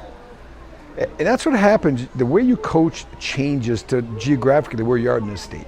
I mean, you get in the UP, for years, no one ever kicked extra points because the weather, you're getting snow and cold and stuff. End of the year, it doesn't make, so everyone went for two. It doesn't make sense to try to kick it because your success rate was not good.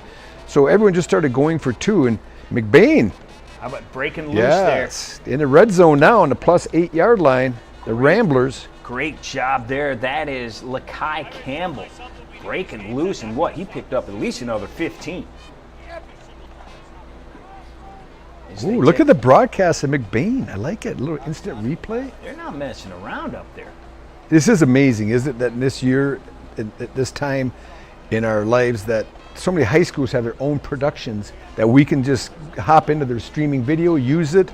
And what I like, it gives people a chance to see teams from all over the state of Michigan, not just the Mitten. And we'll hopefully get to some UP games this year as well. No doubt about it. And we appreciate all of our partners out here who have allowed us to use their broadcast here so we can bring you State Champs score for the very first time. And if you missed the beginning of the show, we're going to be here throughout the season, 7:30 every Friday night. Rob Rubik and myself. And we're going to do the same thing, 12 big games from all across the state, as you can see right here. Yeah, we got some good ones. And some of the top matchups, you look at Davis and De La Salle coming in, people say, I'd like to see that game. But you know what? Lumen Christi's playing Pontiac Prep Notre Dame. I want to see that game. Well, then you have Clarkston as well going against Harper Woods. There's so many good games. This gives you an opportunity to watch them all or bits of all of them. Yeah, absolutely. And if you are a Cass Tech, Granville fan, and maybe you do not get to see, I believe we saw a hip toss on the top up there at Mona Shores. Yeah, you might not get a chance to see an East Kentwood. Know who you're up against. A Granville. We can help you out right here every single week throughout the season. McBain looking to do it. Third and one, big play. In the red zone deep, really trying to get into the end zone, I believe here. It's hard to tell, but 24, one more time, up the gut.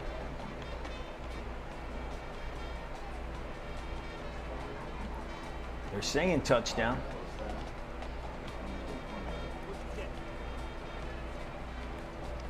We've got a bunch of teams. How about Mona Shores, top left, up the gut, won't go down. He's now down to the 6, bottom right. We've got the Rams inside the 30-yard line. Handoff up the gut, nice run. Down to about the 22. McBain did find the end zone on that 1-yard plunge. Another touchdown. Max Ellie, have yourself a day, my friend. 4 rushing touchdowns. Here's Mona Shores pushing their way across. Did he get into the paint? They say you're gonna be short. Boy, this is huge for Mona Shores because if they can score here, this has been a defensive struggle for both teams, or defensive game, offensive struggle. If they can get up by 2 possessions here, fairly early here in the second half, but you look at Rouge has struggled moving the football.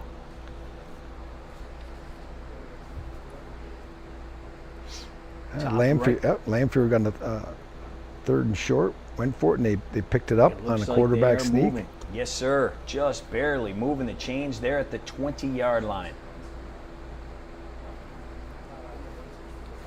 It's my first time seeing the Lamphere unis. I like them. I like the Ram helmet. It's kind of like the old Roman Gabriel from the 70s Rams helmet. I like that. The dark blue and the good with the white. Yeah. Not bad. Oh, look on the bottom left. We got a big one. We are heading the other way. Will we go all the way? How about the cut? Yes, we will. Touchdown. CT in the house. Wow. Granville just had a nice defensive pressure and a sack, and they come back, takes the helmet off once he gets to the sideline, which is okay. Yep. He knew to get to that sideline. That's the sophomore Julius Taylor making a play for CT. And there you go. 13-6. Just a couple of minutes into the second half. A little west side, east side going on. Cass Tech represents east side of Michigan, and Granville the west side of the state. Yeah. One of those games we talked about, so many good games. And opportunity to see this, see some highlights as they happen. Granville coming in. They beat Muskegon last week, ranked 18th against CT, our number 1 team in the state.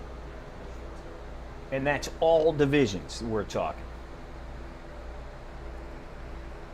The Rams back up there. You got Pine River now down 29-8. Halfway through the third quarter, they're forced to start throwing the football, and a lot of times those teams are up north, the smaller schools like in McBain or Pine River aren't built for that. The passing game takes so much more time to practice with the route running, the pass block, the execution of it. It's tough. When you're limited and limited bodies on your team, the smaller schools, that's why you see so many of them be more run-centered type of offenses. Cass Tech extra point is good. So with 9:27 to go, they've got a 14-6 lead over our friends from the west side of the state. Granville from the OK Red Conference. You know, they have an entire Crayola box over there, Rob, in the OK Conference. It's They like do. the 64, Red, blue, yeah, they got it. white, gold. All of them. Green. Oh, yeah. Well, Macomb does the same. Yeah, and they so does do. Oakland County. I mean, they all have the different colors that, With that OK, man, I'm telling you, that it's like the whole box of Crayola over Yeah, there. well, you look at the Macomb Red, the OK Red. Those are two of the best conferences. You have the Catholic League in Detroit with Catholic Center, who's loaded this year. Absolutely. Top left, we've got Elk Rapids. Haven't checked them out yet today. Boyne City. Let's check them out up there in your top left.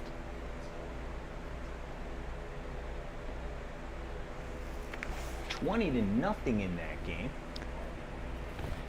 Bottom middle, we've got some action here. The Rams, Lamphere, looking to score. Let's go right there. Good protection. Looking to the house. Ooh. Oh, but it is picked off, and he's got some room to run. Rob down the sideline. What'd you see there?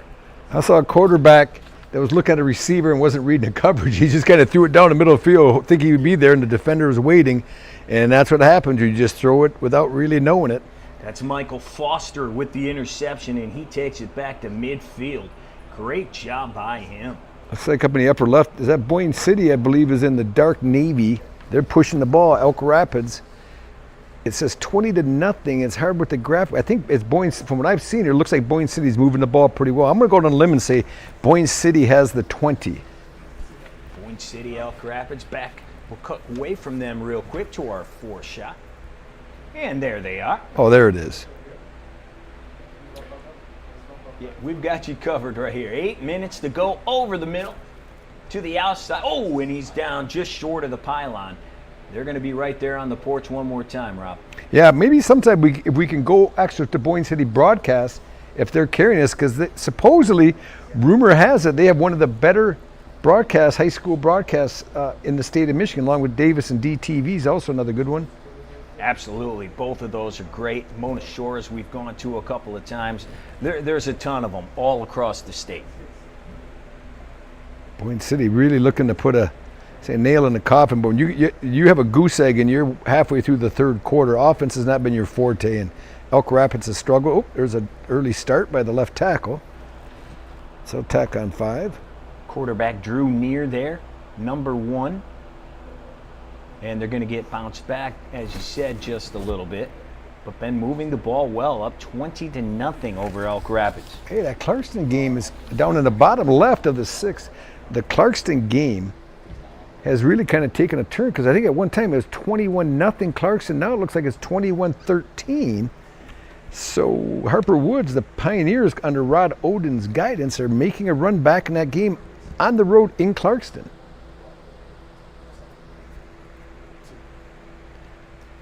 Upper left, if you keep an eye on that too, Ryan, that's Boyne City looking to get in. They took the penalty, pushed them back 5, but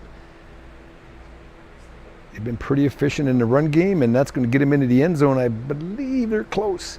Tough on some of these camera shots. This is someone with the camera sitting in the first row. I'm going to tell them, you have bleachers, go up to the top and give us the shot. And maybe we can help each other out, Rob. You know what I mean? Looks like he got pushed toward the end zone, but not in yet. So here we go.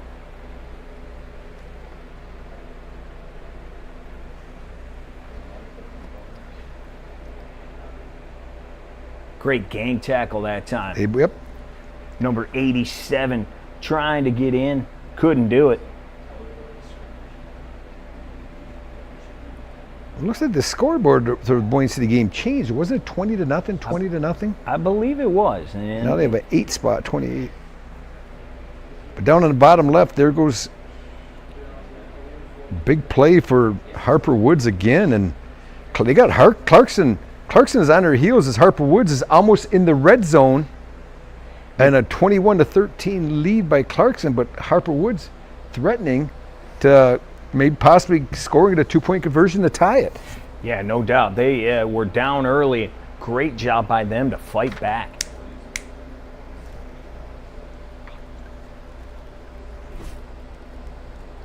McBain there, 29 at 2-8.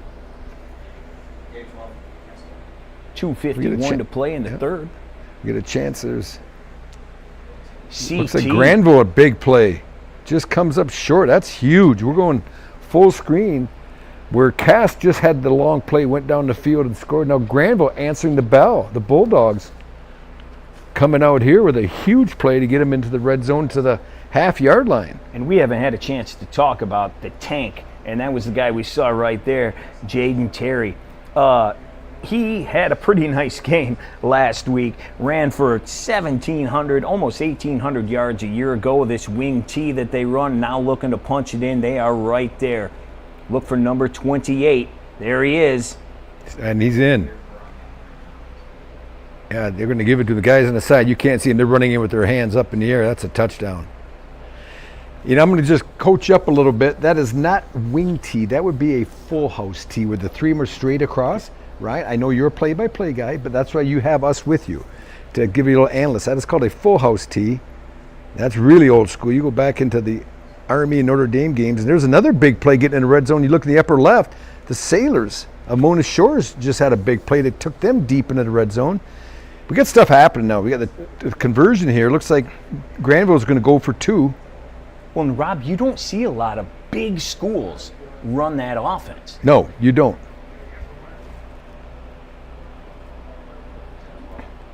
Going for 2 on your top right. This is Granville going for 2. Uh-oh. And the quarterback loses the ball. We are headed the other way, and he is high-stepping, but how about the I don't know the there? rule if it's dead or not. The way in college, you can do that. A 2-point conversion, you can advance it for a score. We put 73 pepperonis on a large pizza for $9.99 because we can. The 73 Classic is goated. There's classic cup pep in every single bite. Order a 73 Classic now. We're not playing. We do bold. Hungry? I'm working right now, and so is Sam Bernstein Law. They're open right now. You know why? Because they work as hard as me to win. Don't wait until tomorrow to get the help you need today. Open 24/7. That's the Bernstein advantage. Open right now. Call Sam. Hi, I'm Dave Peabody with Legacy Partners Insurance. We've insured just about everything in Metro Detroit. Yeah, we've seen some things. Whether you have hundreds of employees or just your cousin in the back doing everything, we'll build a policy that fits. Property, liability, benefits, we'll even cover you in case your cousin opens that email that he really shouldn't have. We build insurance policies for real life. If you have equipment, employees, or just a really chaotic Tuesday, we've got the right coverage for you. Legacy Partners. Detroit businesses trust us. You can too. If playing college sports is your dream, don't wait for a college coach to find you. Recruit yourself. At Lawrence Tech, we're looking for student athletes. LTU competes in the NAIA with 24 varsity sports and athletic scholarships. Explore new degree programs like sport management, where sports meets cutting-edge education. Visit LTURecruitYourself.com and just fill out the questionnaire. It's that easy. Lawrence Technological University. Be curious. Make magic.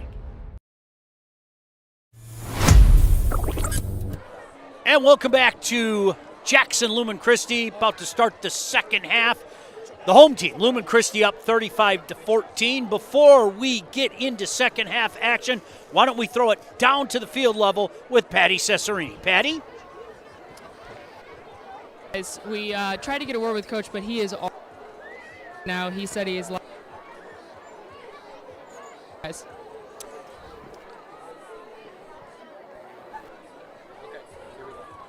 All right. Thank you very much, Patty. Appreciate that. About a minute and a half before kickoff here on a lovely, lovely night.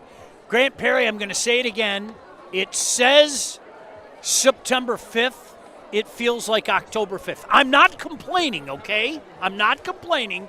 But, yeah, this feels like a nice October night. It does. It trended more towards the Halloween weather versus this, late, early September weather, excuse me, here. And, I mean, you judge the attendance of a game by the stands, right? But you can really get a good feel when you look around the stadium and you see everyone filled in around, making it a nice circle around the track. And that's when you know the game is good and it's an anticipated matchup. Last year, Notre Dame Prep got the win 28-24, and coming into the second half here, down 3 scores. They do have that tempo offense, which plays into their favor, being down 3 scores. But quarterback Sam Stowe's got to find a rhythm and try to get other guys involved. He's looking a lot towards Drake Roa, number 10, but the defense is paying attention, so he's got to find other guys to get involved here. Well, and Lumen Christi with this 35-14 lead, this offense that has been on fire, Grant, they're going to get first possession here in the second half as well. And if you're the Fighting Irish, your main goal here is to get your defense off the field. Can't allow another score here with only 2 quarters left to play. Down 3 scores. Got to do everything in your power to, 1, force a turnover or force a punt. Why don't we throw it down to Patty very quickly before we start the second half. Patty? Thanks, guys. Tried to get a word in with Coach Pat Fox from Notre Dame Prep, but he is locked in. He means all business. He said, sorry, guys, I've got a team to coach. Back up to you. Much respect, Coach. I got no problem with that. And they have their work cut out for them. Make no mistake about that. This kickoff, far side of the field, taking about the 12-yard line, up to the 20, 25, 30. Nice return out to about the 35-yard line. Far side of the field, that was Broden Burgess on the return. So Gaston in this offense takes back to the field. And folks, in case you're just joining us, some explosive plays. Paul Sattler has 3 touchdowns, a long reception, a long run that did not go for a touchdown. And the keeper 2 times by Benny Gaston. 35-14. Gaston's going to start this under center on this first down. The give is to Sattler. Big hole, 40. First down past the 45 up to the 47-yard line. Picking up where they left off, 12 yards. Yeah, they're living in a phone box right here, a phone booth, excuse me. And when you go through practice throughout the week, you get periods called 9-on-7, which is inside run, right? It's the running backs, the tight ends, and the linemen going against the D-line and the linebackers and sometimes the safeties. And you just work inside runs, outside runs. You just work on fitting and placement and alignment. And right now, when they're running the counter and the power, where they're pulling the offensive linemen, Notre Dame Prep is having a hard time adjusting. Linebackers aren't flowing. Running backs able to get to the second level. 1st and 10 now, 47-yard line. Gaston going to pitch it this time.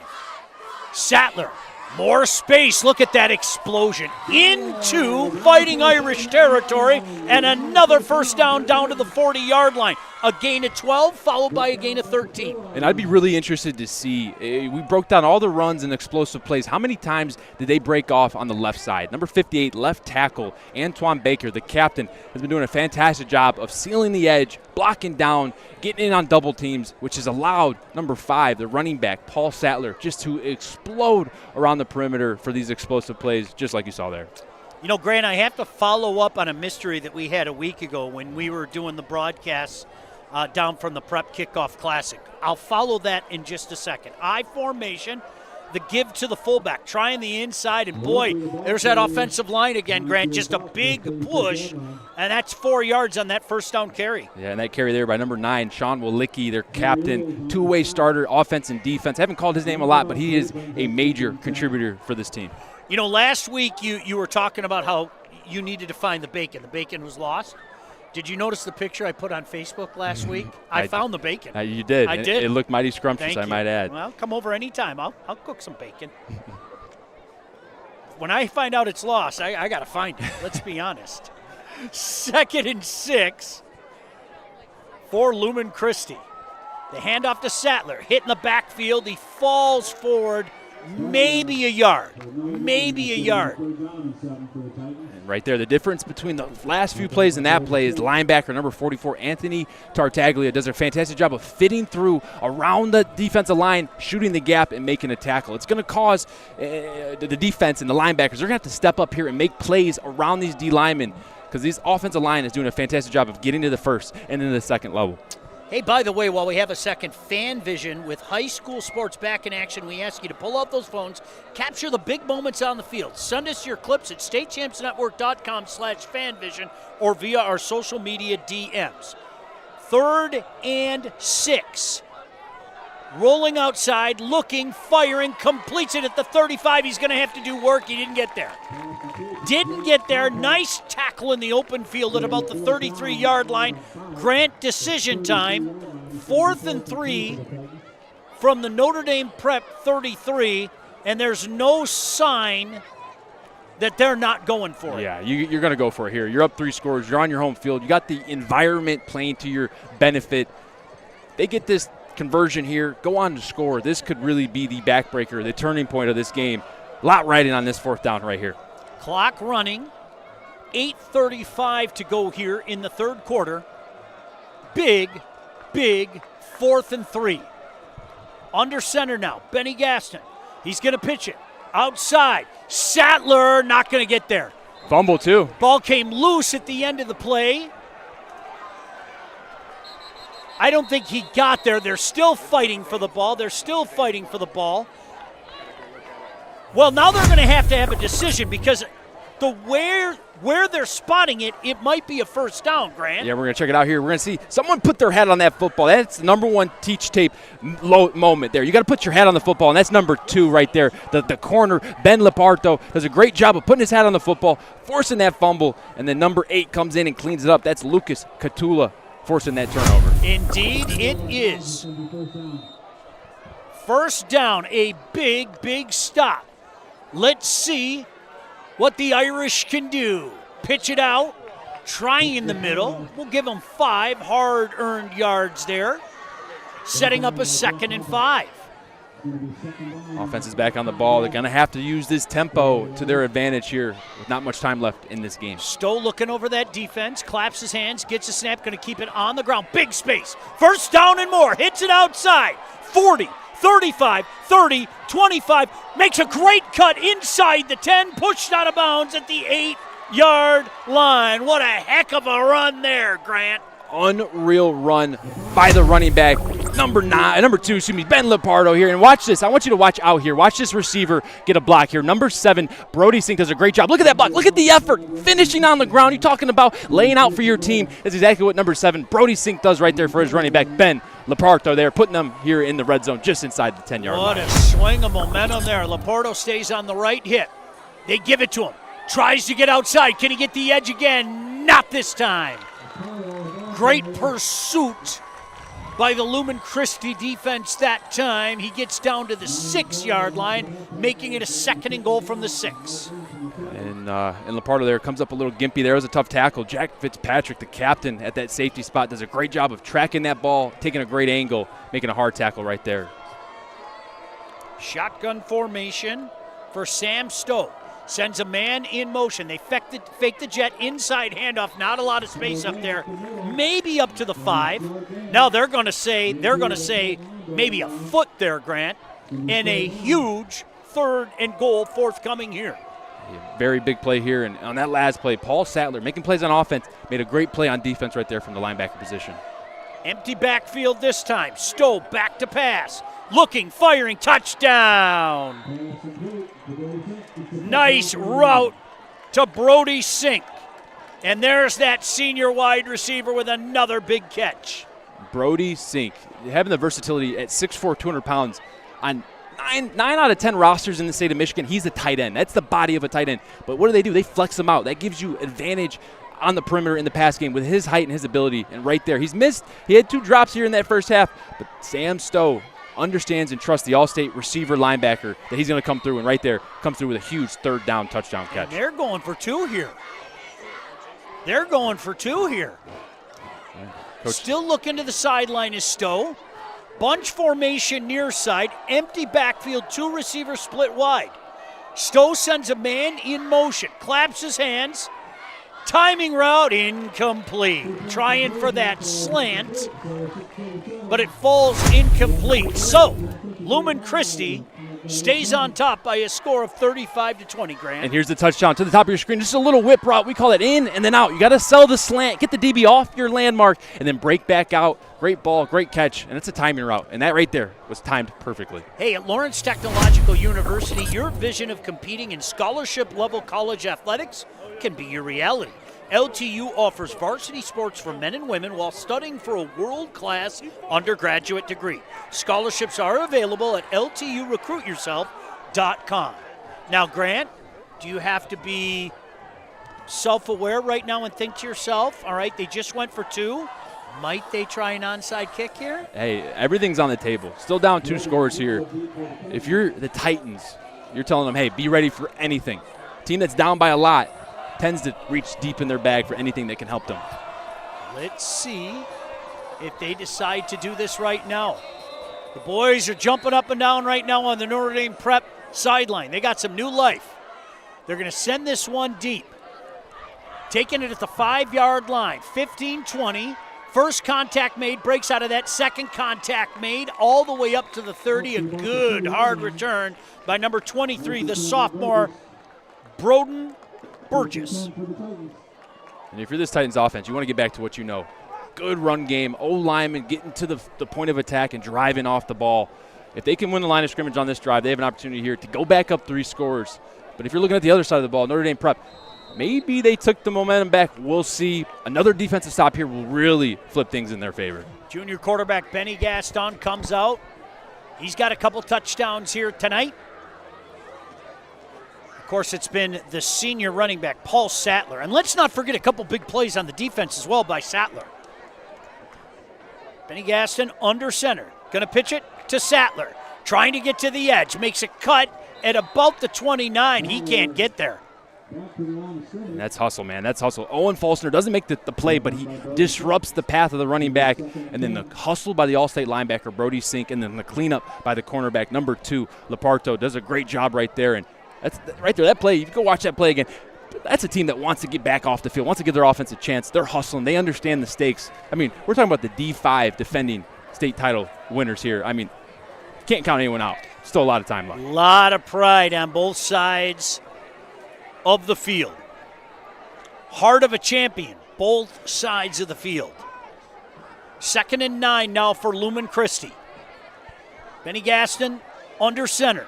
Fakes the handoff, rolls out, got a man wide open far side. Look out. Walicki into Notre Dame territory. A first down at about the 45-yard line. There's that senior leadership, and Grant, I might add, he spells Sean the right way as well. He does, and right there he makes a huge play. And we said earlier, we haven't called his name a lot, but he's making a lot of plays that you don't see. Making good run plays, making good blocks, making tackles.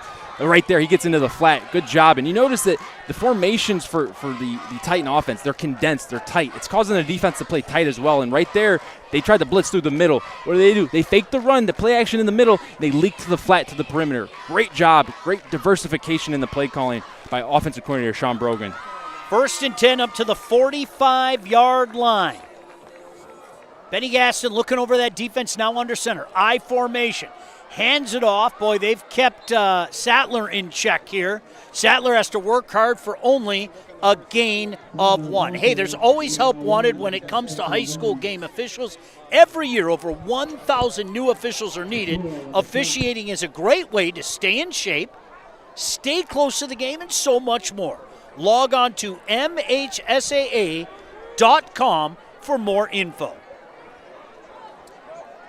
You can tell they're content to take their time, Lumen Christi, as they have a 15-point lead, Grant. Clock running, 4:55 to go here in the third quarter. Putting together yet another drive. Boy, this offense has looked good tonight. This is about right around the same position they stalled out last drive. Let's see if they can get through. I formation again, fake the handoff. There's that bootleg again. First down, tripped up, but he fell forward past the 35. Should be good enough for a first down. It is. Man, and sometimes the blocking sets up the play. Sometimes it's the effort from the running back on the fake, but a lot of the time on these quarterback suckers or these boot plays, it's all about the ball handling and his ability to be a magician back there, to hide the football, to sell the run. He does a great job, and as a quarterback, when you get your back turned to that defense, you're vulnerable, but it doesn't allow the defense to see the football. He does a great job of selling it, being patient, and then busting it to the perimeter for a first down. Boy, does that kid have some poise? He's a junior. Yeah. He's got some poise. He does, that's for sure. That kid, that junior, number 3, Benny Gaston, under center again. 1st and 10 from the 35. Handoff to Sattler. 30. Puts his head down, dives for a first down. Another big run by Sattler. Give him 10 more and another first down. Down to the 25-yard line. And coming into this game, I thought the linebackers for the Titan defense were going to be the ones challenged in the RPO game, right? Whether you have to trigger for the run or stay back and cover the pass. But in actuality, it's been flipped. The linebackers for this Notre Dame prep defense are the ones that have to be ready and having to react, because the run game, it's coming one way, it's coming the other. They show you counter, they show you power, you react, but then it's going out the back door. The marrying of the run game and pass game is really affecting these linebackers for the Fighting Irish. Boy, is Sattler something. You see him, he gets up, he's got a little hitch in his giddy up. He waves everybody off. There's no way I'm coming off the field. Love watching that kid. And that's the thing. I mean, talking with Coach, they said we haven't had a number 1 running back here in a few years. I mean, hey, look no further. Paul Sattler is putting his name in the race. You can see what they're doing, Grant. They're running the ball, and they are really churning down this clock. The best defense for you is to keep the football in your own hands. And they're finding a way to get these first downs, and they had to use a timeout there. But, hey, you keep churning down that clock, maybe get another score here. ND Prep's really in some trouble. Yeah, they are. They're doing a great job, like you said, burning the clock down, power football, kind of demoralizing football, if you will. You know, you think you have it covered one way, and they're out the back door to another. And this is where your offense and you're having a good, strong run game led by a strong O-line, a lot of leadership up front, 2 captains on that O-line really paves the way here. This is, in baseball, you got the Mariano Riveras, the closers, if you will. This offense, they close by their run game and their O-line. Let's see if they can do that here in this third quarter. Folks, I can't tell you how cool this atmosphere is. I know I've probably said it 100 times. This is just a fun atmosphere out here in Jackson. 1st and 10 from the 25-yard line. Pitch it back, breaking one tackle, breaking another. Look at putting his shoulder down and manning up to about the 18-yard line. They gave Sattler a little break that time, Grant, but it doesn't matter who they're running. That was Clay, the senior running back. It just seems they keep gashing those yards. Yeah, and it's the little things, right? Coming into this game, we knew Notre Dame Prep was going to be a tempo offense. But you can also have tempo getting in and out of the huddle. Not getting lined up, but getting out of the huddle, getting to the ball. Right there they did that. They got to the ball fast, had a quick count ready, caught the defense off guard. Really good run by the running back there, Amarion Clay. Give him 6, setting up a 2nd and 4. Hand it off to Sattler. Another first down for Sattler. Puts his head down, dives inside the 10-yard line. And Lumen Christi, let's see where they mark this, Grant. I'm sure it's going to be inside the 10. I'm just waiting for the official confirmation as they're looking at a couple guys down on the ground, near side of the field. I think we're going to get an official's timeout here. A couple players down. Sattler slow to get up. Let's see where they mark this. Are they going to put it smack dab on the 10? This is going to be a 1st and goal situation. Indeed it is. 1st and goal for Lumen Christi. Hey, you know what was cool? They had a bunch of the guys back out on the field recognizing the 1975 state champions. That's awesome. Isn't that cool? That is. I was only 20 when that happened, so. 1st and goal for Lumen Christi. They lead 35-20. A touchdown here would be huge. I formation. The give to Clay. Clay inside the 5, pushed down about the 2-yard line. That kid looks like he's shot out of a cannon when he gets the ball, Grant. He does, and that's one of the good things about being a running back room by committee, right? You get fresh legs in there. You get different types of runners, and we've seen Paul Sattler. He can run through you or by you, and then you get throw in Amarion Clay. He can run right by you with that burst, and doing a great job of matching up inside run and then outside. So they're attacking in between the tackles, which is those hard-earned yards, and then they're beating you with speed on the perimeter. As a defense right now, they're just a tad behind, and the Titans here are driving right here inside the 10, inside the 5. 2nd and goal from the 2. Number 5 checks in, perhaps looking for touchdown number 4. Gaston milking the clock. I think we're going to get a timeout here. Indeed we are. The play clock was down to 1, so you don't want to take the 5 yards there. Take a timeout, and they'll be looking at a 2nd and goal when we come back. Well, we're going to stay here, but when they come back on the field. And those 5 yards, I mean, that's a good call there. You're up 2 scores. You're looking to go up 3, and you can't take your timeouts with you, so you might as well burn them. That time, the hardest yards to come by are in the red zone, especially in that 10-yard mark.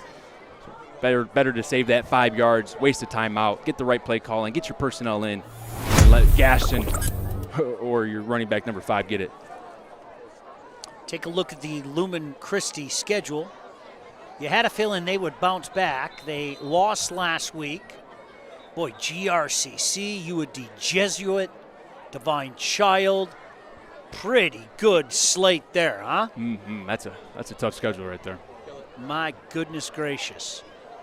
And a 2nd and goal now from the 2-yard line. They lead by 15. I'll say it again, Grant. A touchdown here really puts ND in a tough spot. Handoff, Sattler, head down, into the end zone. Touchdown number 4 for number 5. 2 back, inside zone, inside power, inside run, whatever you want to call it. No matter where they run, they're finding success right there. But, hey, one thing's common amongst these big explosive touchdown runs. They run off the left side. Captain Antoine Baker on that left side. Oh, captain number 52, Noah Lapman. And right here you're going to see it. 2 back off the left side here. And we're just going to go down, power, boom, and we're in the end zone. Great job by that left side of the O-line, by those 2 backs in the backfield. And then by, of course, number 5. Is that number 4 for the day? For number Paul Sattler, I think it is. Number 4, you got it. As one of the fine fans here pointed out as well, this is a young team. Not a whole heck of a lot of returners from the state championship squad. So, again, it goes to tell you how seriously they take their football here at Lumen Christi. It's a factory. Next man up. It's your turn. It is. And coming into this game, I was leaning more so to Notre Dame because they had the experience and the veteran leadership. But Wetzel, kick is up, kick is good, and the lead, Grant, is 22 with only 14:28 to go in this game. You got time, but not much time at all here. 22-point deficit. We've talked about their tempo. We talked about their playmakers. They got to have chunk play after chunk play here with really no time to waste. Can't go backwards at all. No penalties. Got to be clean football from here on out if you're the Fighting Irish and you want to try to get back in this game late in the third. So, Notre Dame Prep, you know they've got the heart of a champion. They won themselves a championship last year, lest we forget, but certainly up against it right now. Not only in a hole, 42-20, but Grant, you have to give the ball back to this Lumen Christi offense. And this Lumen Christi offense has been moving the ball up and down the field. They have. I mean, and they really have, the Fighting Irish have really had no answer for the run game, and Gaston, the quarterback, and Sattler, the running back. Got to imagine when they get the ball back, they're going to be chewing away at clock, running hard-nosed inside zone runs, man. Wetzel sends this one into the night, taken at about the 13-yard line, coming up the middle of the field. Hit it about the 28, falls forward to close to the 30-yard line. So that is where Sam Stowe and this offense will take over. I see Stowe leading the team on the field, wearing the number 15. Hard to miss him at 6'5". Yeah, stands tall in the pocket. Exactly kind of frame you want from a quarterback. A little too much eyeing down the main receiver here so far in the game. So if he can find the second or third read, I think they're going to be off to a good start here on this drive. Bunch formation near side. They're going to keep the ball on the ground. Inside handoff, trying to break outside, but one of those big interior linemen I couldn't see in the mass of humanity kind of grabbed him by the ankle and saved that from being a big run, Grant. Yeah, it looks like Ben Leparto here is a little slow to get up. As we say, we don't want to play doctors. Oh, he's okay, and gets back on his feet. So timeout on the field. Oh, good. They're helping him to his feet. Take a look at the Notre Dame prep schedule. Carlson, Mott, the Yellow Jackets from Country Day, Oak Park, St. Francis, Marine City, and Unity Christian. Notre Dame, they're having a tough time defending the run game. They face a Purdue running back commit next week at Carlson. Got to imagine that they don't get the win here tonight. They're going to be looking hard at the whiteboard trying to figure out how to stop the run next week. Clock running. 1:45 to go here in the third quarter, 42-20. 2nd and 7 for Notre Dame Prep. Going to keep the ball on the ground. Try in the middle, a little space up there, up to about the 37-yard line, leaving what should be a 3rd and 3. And right now, if you're Lumen Christi, you're saying, okay, you're eating up some clock. You're helping us out here. Absolutely, and you got to be on the ball here. You're in 2-minute mode the rest of the game, and you got to imagine they're just running it to try to help the third down conversion here late in the drive. Empty backfield here. Trips far side, one on the near side. Back to pass. Stowe looking outside, overshoots the intended receiver. That's Lucas Catula. And just the common theme is when Sam gets off his first read and his feet aren't quite in unison, he's just a little bit off getting to that second read. A little bit high or a little bit too far in front. We saw that on the swing pass in the first half intended for Sam Laporta. But right there, Ben Leparto, right here, we got to find a way to get this ball downfield. Look for Drake Roa here in the slot. He's been making money for them all day. He's their go-to receiver. 4th and 4. Notre Dame Prep going for it. Stowe with a lot of time. He's going to take off and run for the first down. Slide, he doesn't need no slide. He powers his way past the 45-yard line. And that's a great decision by the quarterback there. When you see man coverage, those crossing routes are getting matched on and latched on by those defenders. That allows you to be free in the run game. He steps up in the pocket, picks up a first down with his legs. Clock running, 55 seconds to go in this third quarter. Lumen Christi with a 42-20 lead over Notre Dame Prep. One-on-one up top right here, big 6'4", Brody Sink. Sam Stowe fakes the jet, steps up in the pocket. He's going to run again. He's got a lot of real estate. First down and more inside the 40 and pushed out of bounds right about the 37-yard line. Young man showed he's got some giddy up as well. Yeah, he does, and so far so good on this drive for Sam, quarterback number 15. I'd tell him right now if I was the coach, hey, turn your clock, your decision clock up just one notch, right? If it's not there, then take off. He's a little hesitant to getting out of the pocket as he's a pocket passer first, then runner. But look for him to have to make something happen with his feet here when he needs it. 1st and 10 from the 37-yard line, keeping the ball on the ground. Boy, we haven't seen that young man in a little while. That's Tartaglia up to about the, let's see where they marked this, Grant, about the 31-yard line. Now they're going to say he got all the way down to the 30. So good, hard running there. You saw that early on from the senior Anthony Tartaglia. 2nd and 3, waning seconds of this third quarter. But the Fighting Irish, Notre Dame Prep threatening. Stowe, shotgun formation, fakes a handoff, going up top, wants it all. Incomplete.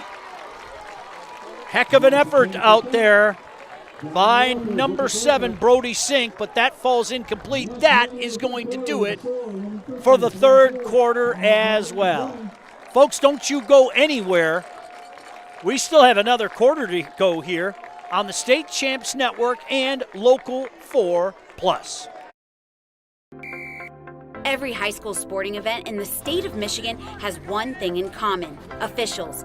Every game, every meet, every match. Without officials, there'd be no touchdowns, no three-pointers, no face-offs.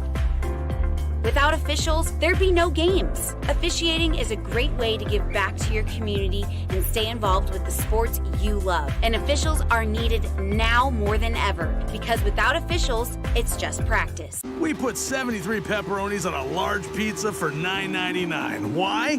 Because we can. The 73 Classic is goated. We don't skimp on the Roni just to save an extra buck on our end. Who does that? We're out here packing Classic Cup pep into every single bite. That's right, this is how we do pizza. No BS. Order a 73 Classic for just $9.99 while the pepperoni lasts. We're not playing. We do bold. Hungry? Howie's! I'm Dave Peabody with Legacy Partners Insurance. And I'm Debbie Strouk, your local Medicare expert, here to make your Medicare journey less confusing. And best of all, our services are completely free. Visit us online today at legacypartnersins.com. This is Detroit Lions coach Dan Campbell, and this is attorney Mark Bernstein. Both of these men are respected, but only one of them can get you money after an accident. That's the Bernstein advantage. 1-800-CALL-SAM. Welcome back in. Fourth quarter about to commence. Before we look at the fourth quarter, why don't we have a chat with Patty Cesarini. Patty?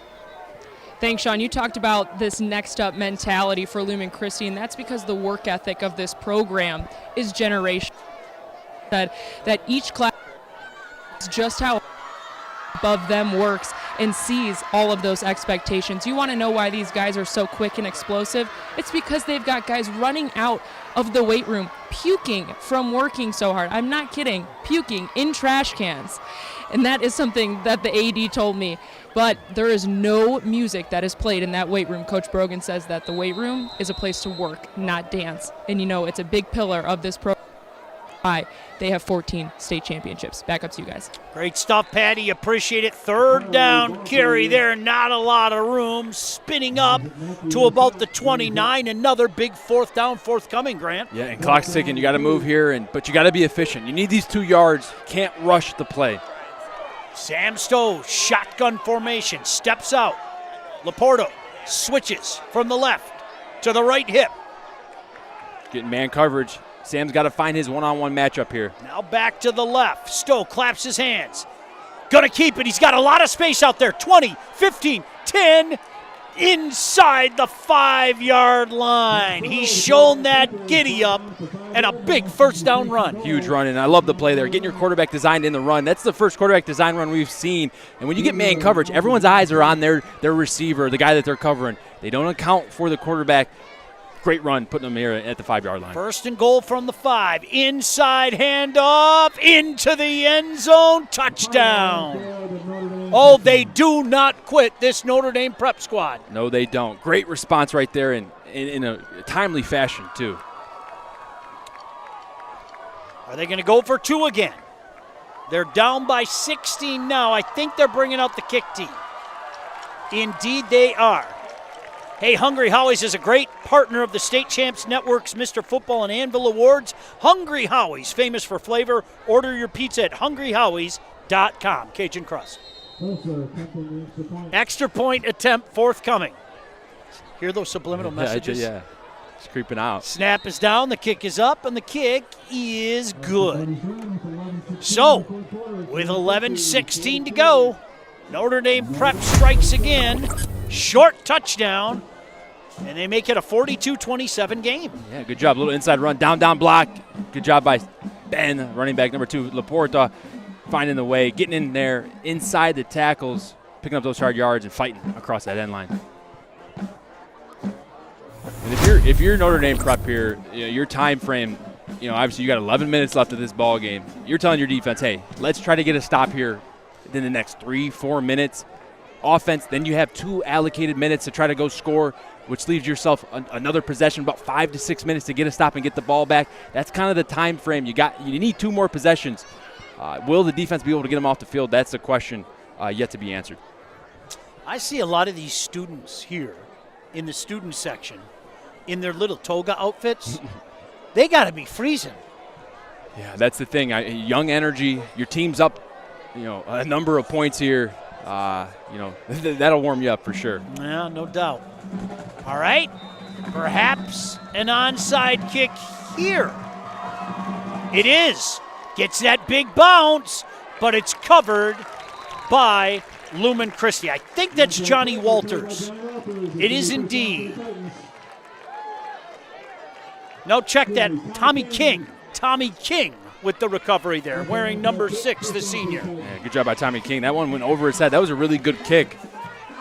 But Tommy King was able to track the ball, catch it over his shoulder, and get down exactly how you're coached to do on those onside kicks. Get that bounce on the second bounce, right? Mm-hmm. We'll get to the Construction Association of Michigan in just a moment as Benny Gaston brings the offense back on field.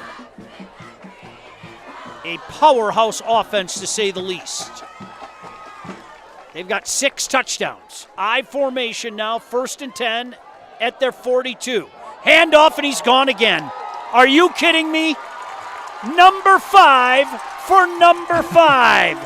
Paul Sattler putting on a show. Man, oh man, when you talk about screwing up the timing of a comeback, one-play touchdowns tend to do that. And when you see this replay, this is power, one-back power here to the front side. And watch, the motion gets the whole defense to shift. And this thing's supposed to hit to the right, but look at the vision. 2 hands on the ball, great ball security, and watch him hit the back door. If you can hit that back door in the right amount of time, you can squirt out of that back door just like Paul Sattler did right there. And not 1, not 2, not 3, not 4, but 5 of those things in the end zone today. Talk about an MVP performance. Hey, the Construction Association of Michigan provides a vast array of resources, services, information, and training to our diverse membership in Michigan's construction industry. Go to buildwithcam.com for more info. Point after attempt forthcoming. Broden Burgess says, oh yeah, I got a hole, don't I? Here comes the extra point attempt by Wetzel. Snap is down, the kick is up, and the kick is no good. I think there's something to be said, Sean, about you look at the week 1 opponents and how these teams face. And Notre Dame Prep had Detroit Central, and they won 55-0, right? So really no sweat off their back. Sam Stowe played 1 half and didn't play the second half. Then you look at Lumen Christi. They play an Illinois team with a star quarterback, highly ranked in the country, and they lose a close one, 16-20. Got to imagine now that loss provides a little bit of motivation for that next week, and it has your players playing the full game.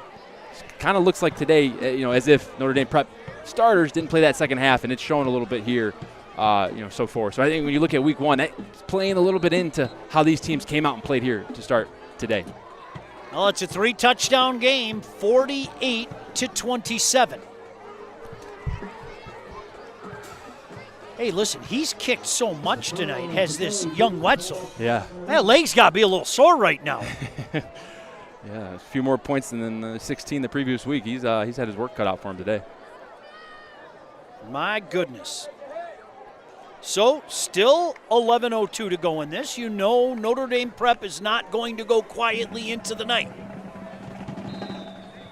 The offense has been able to do some things. The problem is Lumen Christi's offense has been able to just put together play after play after play. That kickoff kind of bobbled, picks it up. No problem there, out past the 25 up to about the 27-yard line. And that's where Stowe in this Fighting Irish offense will take over. 10:56 to go.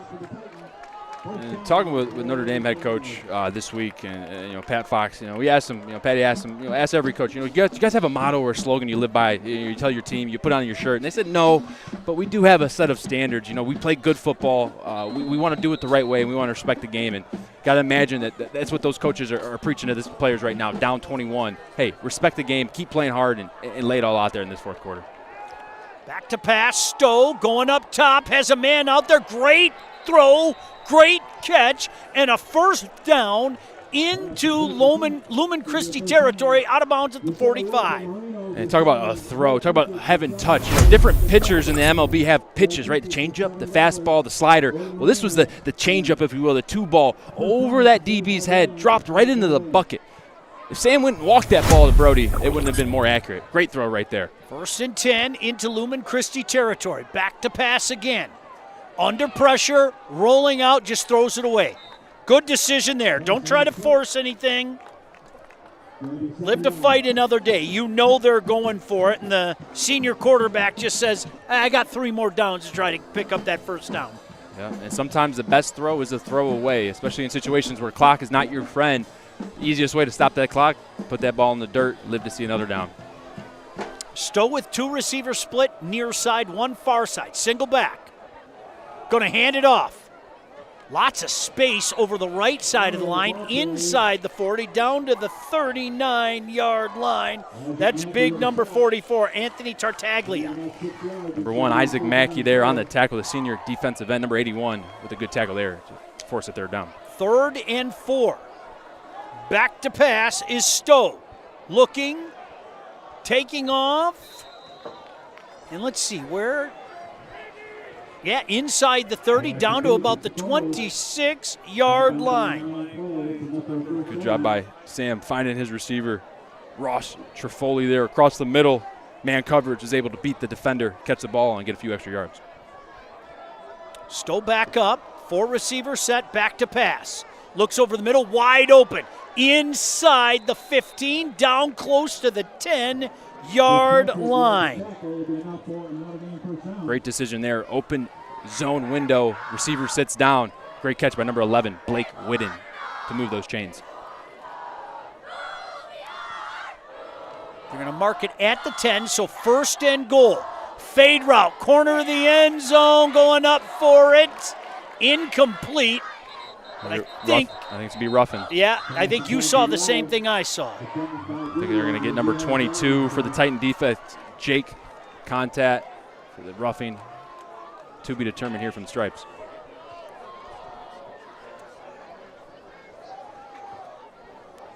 Boy, you hate seeing players down. It was indeed roughing the passer. So that'll move Notre Dame Prep even closer. Grant, I'm not going to play doctor. Does that look like a cramp, though? That is the cramp type of stretch right there, okay. For sure. All right. For sure. Let's hope so. Let's hope so. And those cramps can definitely cause a world of hurt. I'm glad to see the young man back on his feet. A lot of times all it needs is a stretch out, right? Mm-hmm. Stretch and a little bit of pickle juice and maybe a 1 or 2 plays off and you're back in that ball game. You know, I bet bacon would help, too. Probably a little bit Coach, of grease. bring me some bacon. A little salt. Oh, yeah. 1st and goal from the 5-yard line. Sam Stowe, shotgun formation. Gonna hand it off inside the 3, down to about the 2-yard line is Tartaglia. He stopped right at the 2. Right at the 2. 2 more downs to get this touchdown here, but you want to try to get it in as soon as possible. Time left, but not much for your comeback here. Clock continues to run. It is an enemy right now of Notre Dame Prep. Keeper, no, he's going to throw it in for the touchdown. Kind of had that option. Do I run it in or do I just kind of heave it towards my man? And he heaved it towards his man, and that's Catula with a touchdown. That was a great play there, and that play we ran that at Michigan during my time. We'd call that Andrew or Allen Y slipper. Y slipper, that flat route. It's an RPO. If the quarterback gives it to the running back, it's a run. If he holds it, keeps it, he's got the option to run it. Or if that flat's open, he's going to throw it right there. That flat was open. Good play design. Good job. Snap is down, the kick is up, and the kick is good. They won't go away. This Notre Dame Prep team. Kev, hold it there. So that's the read guy. They're reading that guy. Now run it. They're going to run a flat guy right underneath him. Quarterback's reading that guy. He bites on the running back. He pulls it, and he sees that his best option is to throw it. And that's what we call the modern day triple option. Triple option in the old days is, quarterback keep, pitch, or dive. Today, it's quarterback keep, give, or throw. Much needed touchdown there by the Fighting Irish. I'm going to go out on a limb and say they might just attempt another onside kick here, Grant. I think looking at the clock, I think that's in their best interest. 14-point game, 9:15 to go. So Lumen Christi's got the hand team out there. They'd love nothing more than to milk as much as a clock as they can. A lot of offense tonight. You like offense? You like big plays? You've enjoyed this game as much as we have. Let's see which side they kick it this time. Going to the far side again. Didn't get the bounce that time. That's like fielding a grounder. No problem there. Prep saying they have it, but clearly one of the Lumen Christi players fell on it at about the 48-yard line. And I believe that's Tommy King again, Grant, that fell on that. Hey, that's the most important spot right there. That's the catcher, the fielder of that onside team right there. And there's a reason Tommy King is placed there. That's 2 for 2 for the kid. All right, I'm going to tell you point blank, especially at night, that drone flying around is really creeping me out. It's the government. They're watching. I know I'm not the only one saying that. Green and red lights flashing in the sky. It's not Christmas. It's been Christmas for this guy, though. Oh, my goodness gracious. Another big run by Paul Sattler. And look at the ball protection there, Grant. Yeah, you can tell he's coached up, coached well. And you see right here, look at this action shot of that drone. Just flying in the night sky. And I think Lumen Christi is using that to record their film, which, talk about having a vantage point. You get to see every angle, all the leverage. And as a player, though, it's kind of your worst nightmare. Your coach is going to be able to see all your mistakes, and you might have a hard day that next day of film session. Well, they're taking their time now. Heading out to the barn, grabbing the old bench, the old pail, and milking that clock. I formation, play clock down to 2. They snap it. Hand off to Sattler. Change of pace, fights his way inside the 35, down to about the 34-yard line. 4 hard-earned rushing yards there. And the goal, that first down, when you're trying to burn the clock, you want to get 3 to 5 yards. That sets you up not only for second down, but it allows the offensive coordinator to really have a full menu at his disposal on what to call and what he feels may work on that next down. Well, they are going to milk this play clock all the way down to 1 second. That is what this junior quarterback did on the last snap. I won't be surprised at all if they don't follow it up here. Play clock actually down to 6, down to 5, down to 3, down to 2. They get the snap off. Keeper trying to get outside. Puts his head down. He's not going to get back to the line of scrimmage. He's tackled for a loss. Back at the 35. It's only a loss of a yard. And right now, Grant, it isn't even so much the yards as just the time that they're able to take off the clock. Absolutely. And if they don't get a yard or two, the main goal for the Titans here on offense is just to keep the ball on the ground, let that clock run, no stoppage of time, and then you're off to the races here, with a 14-point lead, just about 7 minutes left. Junior captain, quarterback Benny Gaston, running a very tight offense right now. Everyone's getting lined up with just ample amount of time, and they're looking good here to end the game. Play clock down to 3, down to 2, down to 1. They pitch it back to Sattler. Sattler breaks out of one tackle, another tackle. Boy, he's close to a first down. This kid is something. What a night this young man is having. This is going to be, Grant, a 4th and 1. Hey, our next Friday Game Time Live will be Rochester Adams as the Highlanders play host to the Lakers of West Bloomfield. A big OAA Red Division matchup.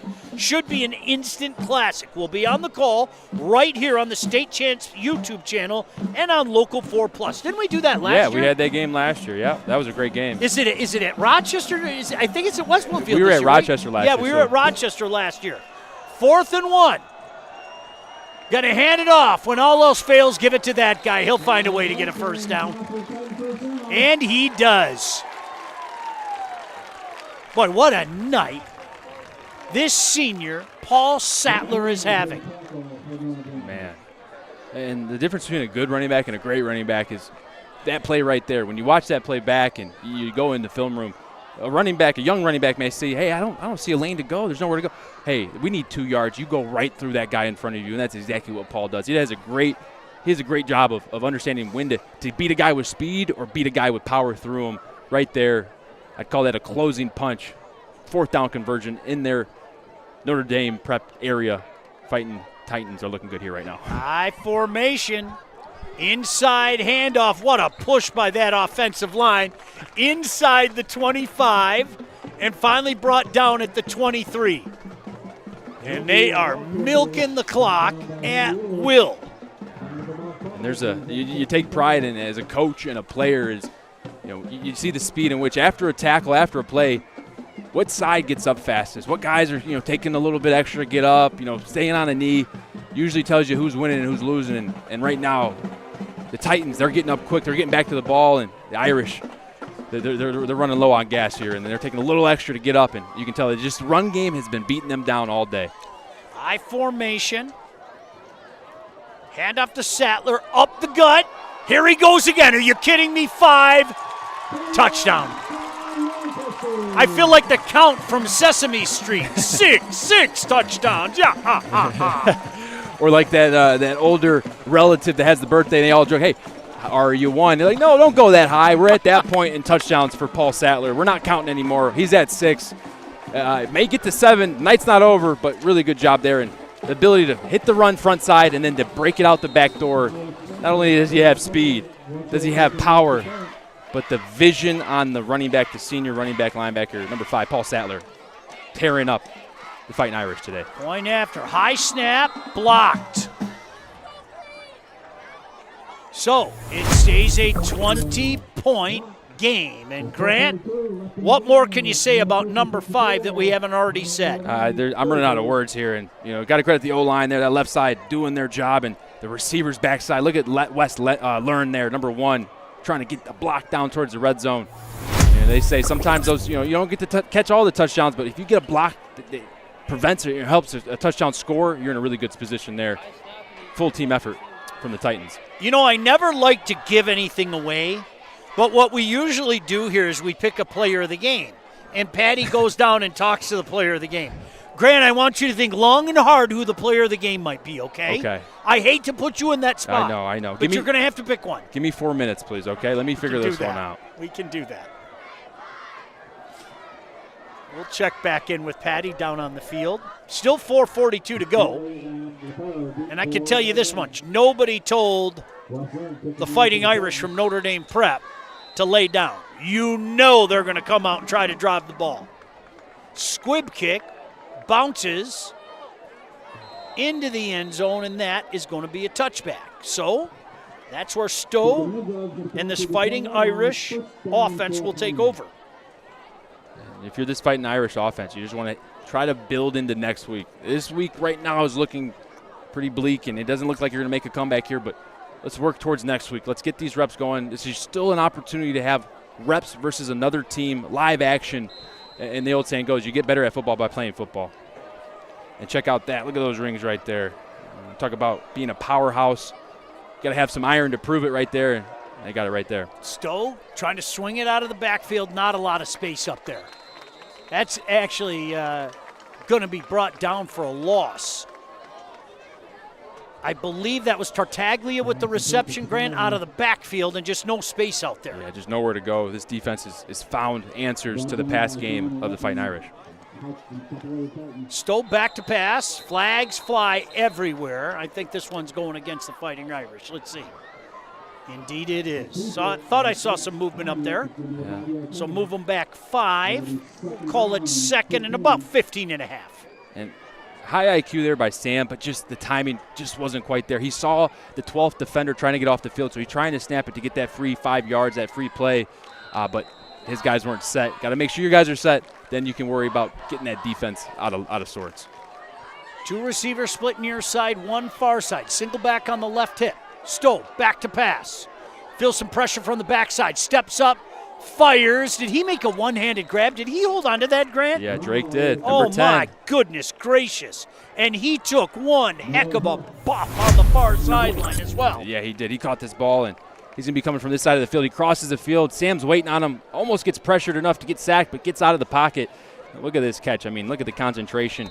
Gain of 1 or 2 right there, but jeez, the ability to catch that and concentrate. Good hard tackle there by number 21, Nolan Huff, as well. Yeah, he's slow to get up because he took one heck of a pop there. Boy, is that kid a gamer? Yeah, he is, man. Jeez, oh, Pete. How do you guys hold on to the ball, you receivers? Some of the pops you guys take, man. How do you hold on to the ball? I'll tell you, the one thing is that it's truer than time is the pain of dropping it and getting hit is a lot worse than the pain of catching it and getting hit. That's a good call. So you go in knowing you're going to get hit.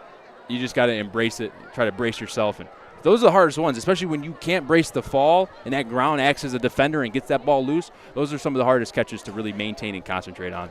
For the benefit of our listeners tonight, I'm almost convinced you told me this before, but the hardest hit you took was against Northwestern? Was that it? Indiana. Indiana, okay. Yep. Was running a shallow route. And when you run shallow routes, if you sit down and give eyes to the quarterback, you're telling them it's zone coverage. You're sitting in a hole. Or if you're on the move and running with eyes, it's telling them, hey, it's man coverage. Throw me on the run. I gave him eyes for man coverage. He threw it for a zone. Defender outside of me. Collision. Oh. Lost all my air. Oh. Trip receivers near side, one far side. Stowe back to pass. Fires, miscommunication. Receiver cut in. Pass went out. And that falls incomplete. So 4th down here. Are they going to bring the punting unit out there with 3:57 to go? I think so. I believe they are. And that is the white flag in the world of football. Indeed it is. On that throw there, Sam, just been having a good day. Missed some throws, but right there, just got to get the feet set. He's a little bit antsy in the pocket, hot feet as we call it. Wasn't able to find his receiver, Brody Sink. Lumen Christi doesn't even have a return man back there. Just in case they're going to fake this one. This punt hits at about the 45, goes sideways inside the 40, and kind of doubles back at about the 36-yard line. And so now Lumen Christi's just going to take to the field, and this is full milk the cow time, folks. Just milk that clock and get out of here as they lead 54-34. What an exciting game here tonight by both these squads. Make no mistake about that. Yeah, the lights were bright, the atmosphere was big, and this was a very anticipated matchup of the rematch last year that ended in Notre Dame Prep's favor. You could tell that Lumen Christi came out here with a little bit of chip on their shoulder and said, hey, we're going to get the hard way. We're going to run between the tackles. We're going to get our quarterback involved in the run game, and we're going to see if you're going to be able to keep up. And tonight, the Fighting Irish have not been able to keep up. Man, there's that POV camera again. Love it. Appreciate you guys. I formation, inside handoff. Look at that surge by the guys in green. The offensive line went farther than the ball carrier did. How about that? That's a good sign. When you win that line of scrimmage, 9 times out of 10, you're getting good positive yards. And it's a battle of that line. That D-line trying to hold, offensive line trying to push. And the good indicator of who's dominating the game is what side of the ball is that team playing on. Offense has been playing on the defensive side of the ball for the majority of today. That's a gain of 4, setting up a 2nd and 6. It appears to be academic at this point in time. A 20-point lead, you have the ball. They're just running out the clock as much as they can. 2nd and 6 from their own 40-yard line.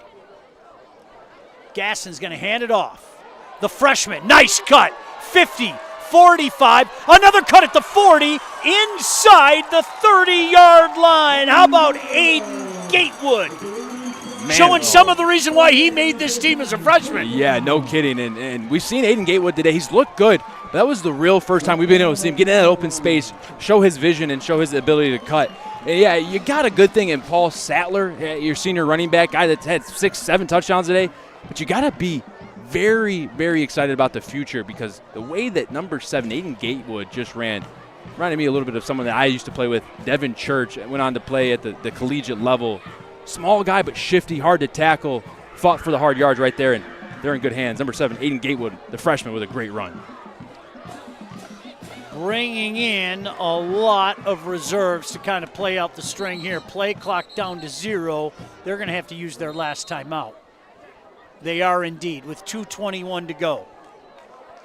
Nice to empty the bench, and on a fun night like this, give some guys some playing time, Grant. Yeah, yep. I think we're going to see a new quarterback in there, probably some more younger weapons on the perimeter. As you know, I mean, Benny Gatson, he could have sat down a few quarters ago, and he would have had a full day of work that he had, and he's been playing really well. Paul Sattler, we've been saying his name a lot. And that's one of the benefits. When you get up, you get a good big lead, able to get some of these younger guys in, which not only bodes well for their confidence, but later in the season in these colder playoff months when you need depth, the ability to get guys on the field is huge. All right, that drone is just messing with me now, man. He's got a personal vendetta against me. That's pretty cool. Yeah, it is.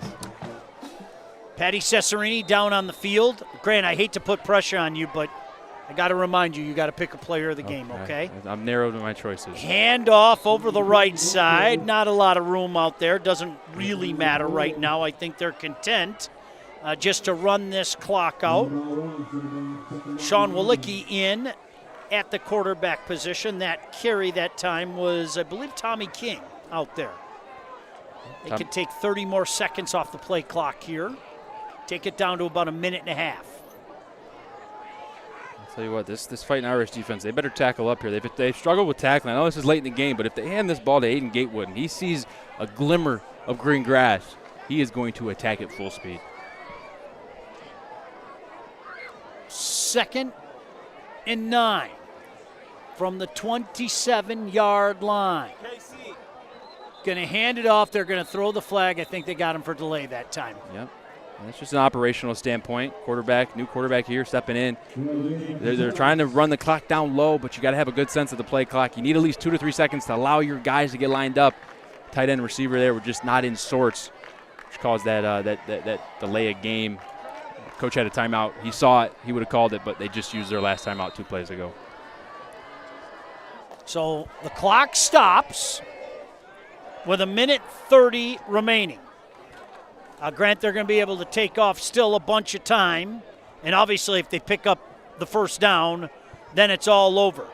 There's a pitch. Heading outside. Looking for the edge.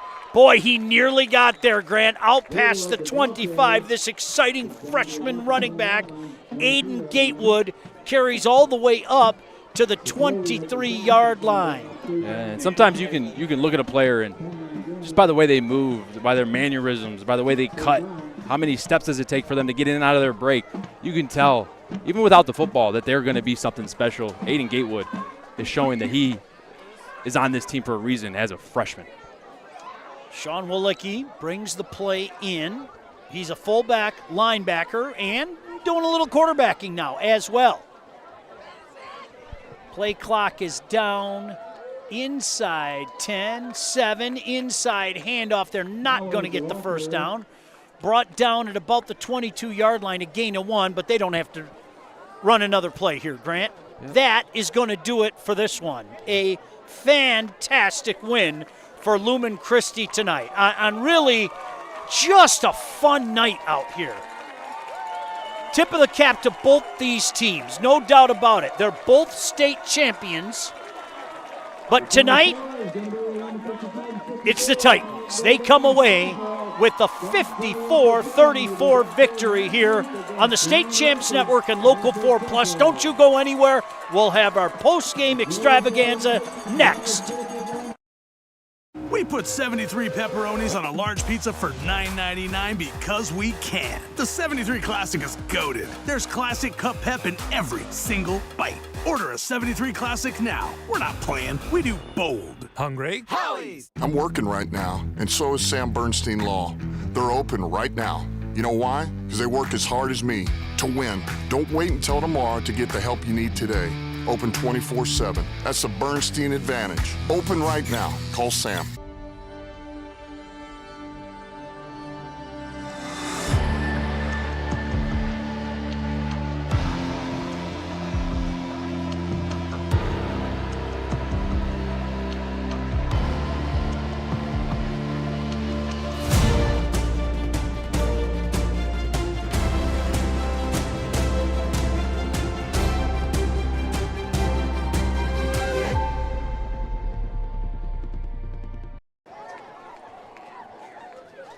Welcome back in. The celebration continues here on a magical night in Jackson. The Titans from Lumen Christi come away with a win. Great to see all of the players kind of run over and celebrate with the fan base as well. That's pretty cool. While we have a moment, why don't we throw it down to the field with Patty. Patty? Thanks, Sean Paul. 6 touchdowns. Coming into this game. I felt good. We had a great game plan from the start, and we executed. My line played. We really need this. And after Friday's game against Montini, how home turf? It felt. The atmosphere was great, and I'm just glad we got the dub. How about the way that this game against Notre Dame Prep ended last year? Probably left a bit of a bad taste in your guys' mouth. How good did just this win against this team feel? It felt really good. We had some payback for these guys, and they're a hell of a team. I mean, you can see last year they won the Division State Championship, and they're a hell of a team, well coached. Number 7, number 10, they some dogs, but we got it done. Well, congrats. Go enjoy the win. Thank you. Back up to you guys. Cool, huh? Yeah, that is. He comes over to celebrate with his team now as they kneel in prayer. Great to see both these two teams do this. Grant, to the shock of nobody, that's our player of the game. Yeah, explosive run after explosive run. Got to credit that O-line led by that left tackle captain, Antoine Baker, along with left guard Noah Lampman. That O-line dominated all day. They won the line of scrimmage, which allowed them to dominate in the run game and allow those skilled players to really shine, like Paul Sattler and quarterback Benny Gatson. What a fun night out here. And the fans really aren't going anywhere. You know, you see a trickle of traffic kind of coming out of this facility, but fans kind of hanging around, having a fun time. It's always great to see, the student section hanging around as well. Just a fun night out here in Jackson. I'll tell you what, the temperature dropped to about minus 28 degrees, though. Like, I have no feeling in my feet. Is that a good thing or a bad thing? I don't know. You have to talk with your doctor about I might that. have to do that. I should have worn the big socks tonight. But, hey, guys, honestly, no place we'd rather be on a Friday night. We have the best crew in the business. I can't thank the crew enough for everything that they do, really and truly. Patty down on the field does such a fantastic job. Patty, thank you very much. Of course, Grant Perry, look forward to doing it with you again next Friday, my friend. Yes, sir. Good matchup. And most importantly, thank you most of all for inviting us into your phones, your cameras, your laptops, maybe on the TV itself. For everybody involved, my name is Sean Belegian saying your final score from Jackson Lumen Christi, the Titans from Lumen Christi 54, and the Fighting Irish from Notre Dame Prep 34. Good night for now from the State Champs Network and Local 4+. State Champs Game Time Live is delivered by Hungry Howie's Pizza and also presented by Lawrence Technological University, the Construction Association of Michigan, Legacy Partners Insurance, the Sam Bernstein Law Firm, and the Michigan High School Athletic Association.